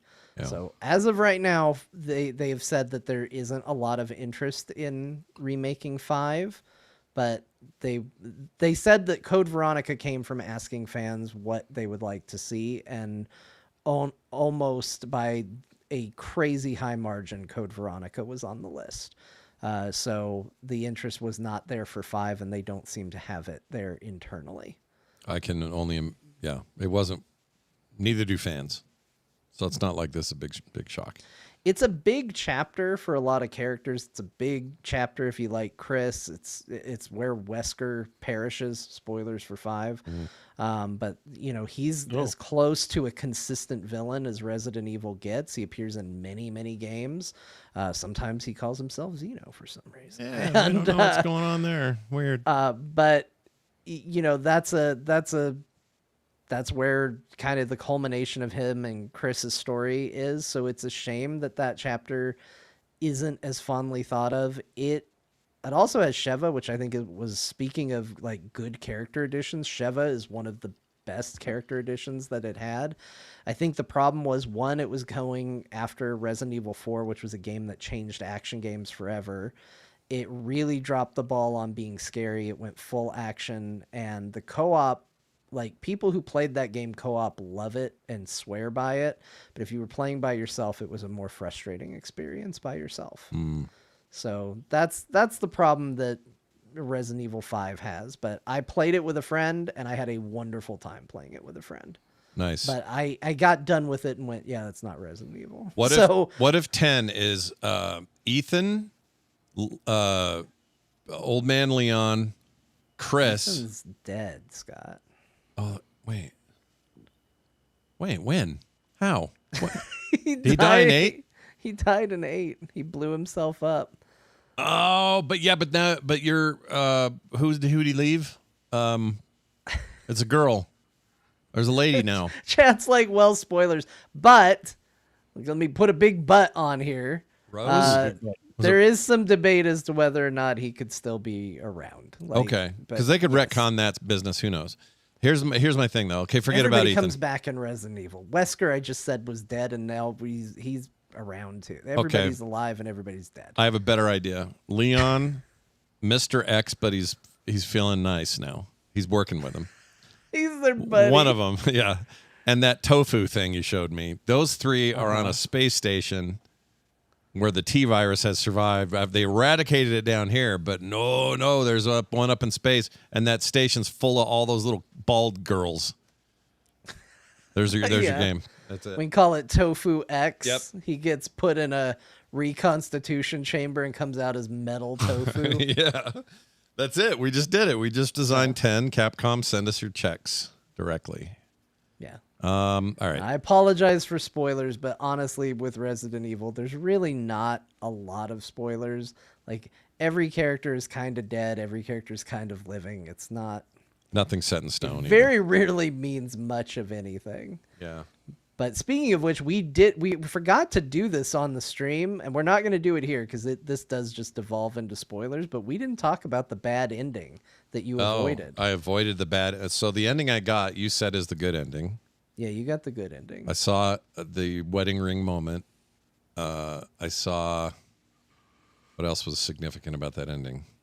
I guess the stinger doesn't count. That it was good. Hey, you want to hear something crazy that isn't a spoiler? If you get the bad ending, there's no final boss to the video game. At all? No. Because you know how Creepy Man shows up at the end, and that's your final boss? Yeah. He doesn't show up if you get the bad ending. What? Where is he then during that? He's not there. He doesn't show up. So how does that end then? Hold on. Okay, so how did I get the good ending? I chose between the two options. One was let it out, or the other one was destroy it. Yeah, don't say. I don't want to. Yeah, I don't want to say. This is newer than some of the games we've spoiled. That's true. But I guess I'm wondering why he would decide in the second scenario not to come out. That's weird. He just doesn't show up. All right. But it's not because we assume because we kind of thought he was. Oh, I don't want to spoil anything. It's fine. We'll talk about it later. Yeah. Just for a fun fact, I thought you would enjoy knowing that if you get the bad ending in Resident Evil 9 is one of the most abrupt, what the hell are we doing things. There's no final boss. The game just hard cuts to like credits almost out of nowhere. You're like, oh, okay. You think it was bad because they really want you to go back and load They the save do, because you'll note that you didn't get any pop-up saying, hey, do you want to go see the other ending? If you pick the bad ending, it goes, hey, do you want to try that again? Okay. It almost makes it annoying that they even put the option what's the there. point? I guess they want you to make it feel like you're making a big, massive decision on the all mankind's in the balance and you're making the grand decision. So I get why that tension is interesting. But that's kind of a nothing burger. Yeah, it's really anticlimactic. No, I still think it's one of the best they've ever made. It was very, very good. All right, Brian Wheatley, thank you. If you'd like to send in your messages, you can go to the 10hams.com line. That'll let you do voicemails, texts, all kinds of fun stuff. 10hams.com. That's right, 10, either the letters or the number 10. Two weirdos bought you domains and have them both forwarding there. Go to 10hams.com and let yourselves be heard. Also, emails can be used as well. That email address is show@core.show. All right? I don't want to make it too confusing. The website is frogpants.com/core. And instead of second guessing myself, we are now going to do something super fun, which is to sum up the games we played this week and do it with a letter home from the war front. Take it away, John. My dearest Martha, the games we spoke about this week. Man, it's like I've gone back in time. What, did nothing come out this year for them to talk about? I guess they did talk about Resident Evil 9. That's recent. But now let's talk about some other stuff, like Sea of Stars. Thank you for your application, which I guess is also a recent game. But True. Hold on, we're about to go back a ways. Final Fantasy VII Remake. Pragmata. You know what? There were plenty of games from this year on this show. What am I even talking about? Ignore this old fool, Martha. Sometimes in the 4 hours it takes to record this episode, I get lost in little details. Like the fact that we played Stellar Blade again. It's like 8 weeks in a row of Stellar Blade. And Astrobot. Bo played Elden Ring Night Rain. He also played Overwatch. And a hit new MOBA that you may have heard of called Heroes of the Storm. Oh, man. That game. Yours in this life. Sorry, I cut you off again. Yours in this life. Interrupting Count Moo. Oh, it made me choke. All right, well done, everybody. That is the show. That is Core. And we'll be back next week with more of Core. I also put up an article on the various places for patrons and supporters of the show that was all about a genre you just are sick of. You don't want to do it anymore. And you used to be obsessed with it, now you're not. And for me, that is... I don't want to do this anymore. Yeah. And for me, it's those Vampire Survivor likes. I'm good. I've had my fill. Man. Don't make me any more. I don't want them. We're you good. Say that, but the Warhammer one's coming. Oh, shit, damn well know you're going to play it. I forgot about it. Shoot. I totally forgot about the Warhammer one. All right, one exception to the rule. Anyway, been enjoying hearing what your worn out genres are. A lot of people have been farting around with some different stuff on the comments. Please keep those coming. We'll be back next Thursday, 1 p.m. Mountain Time, until it ends. That's the time. 1 till it ends. That'll be next week, next Thursday. We'd love to see you there. Thanks for listening. Go play some video games. We'll see you next time.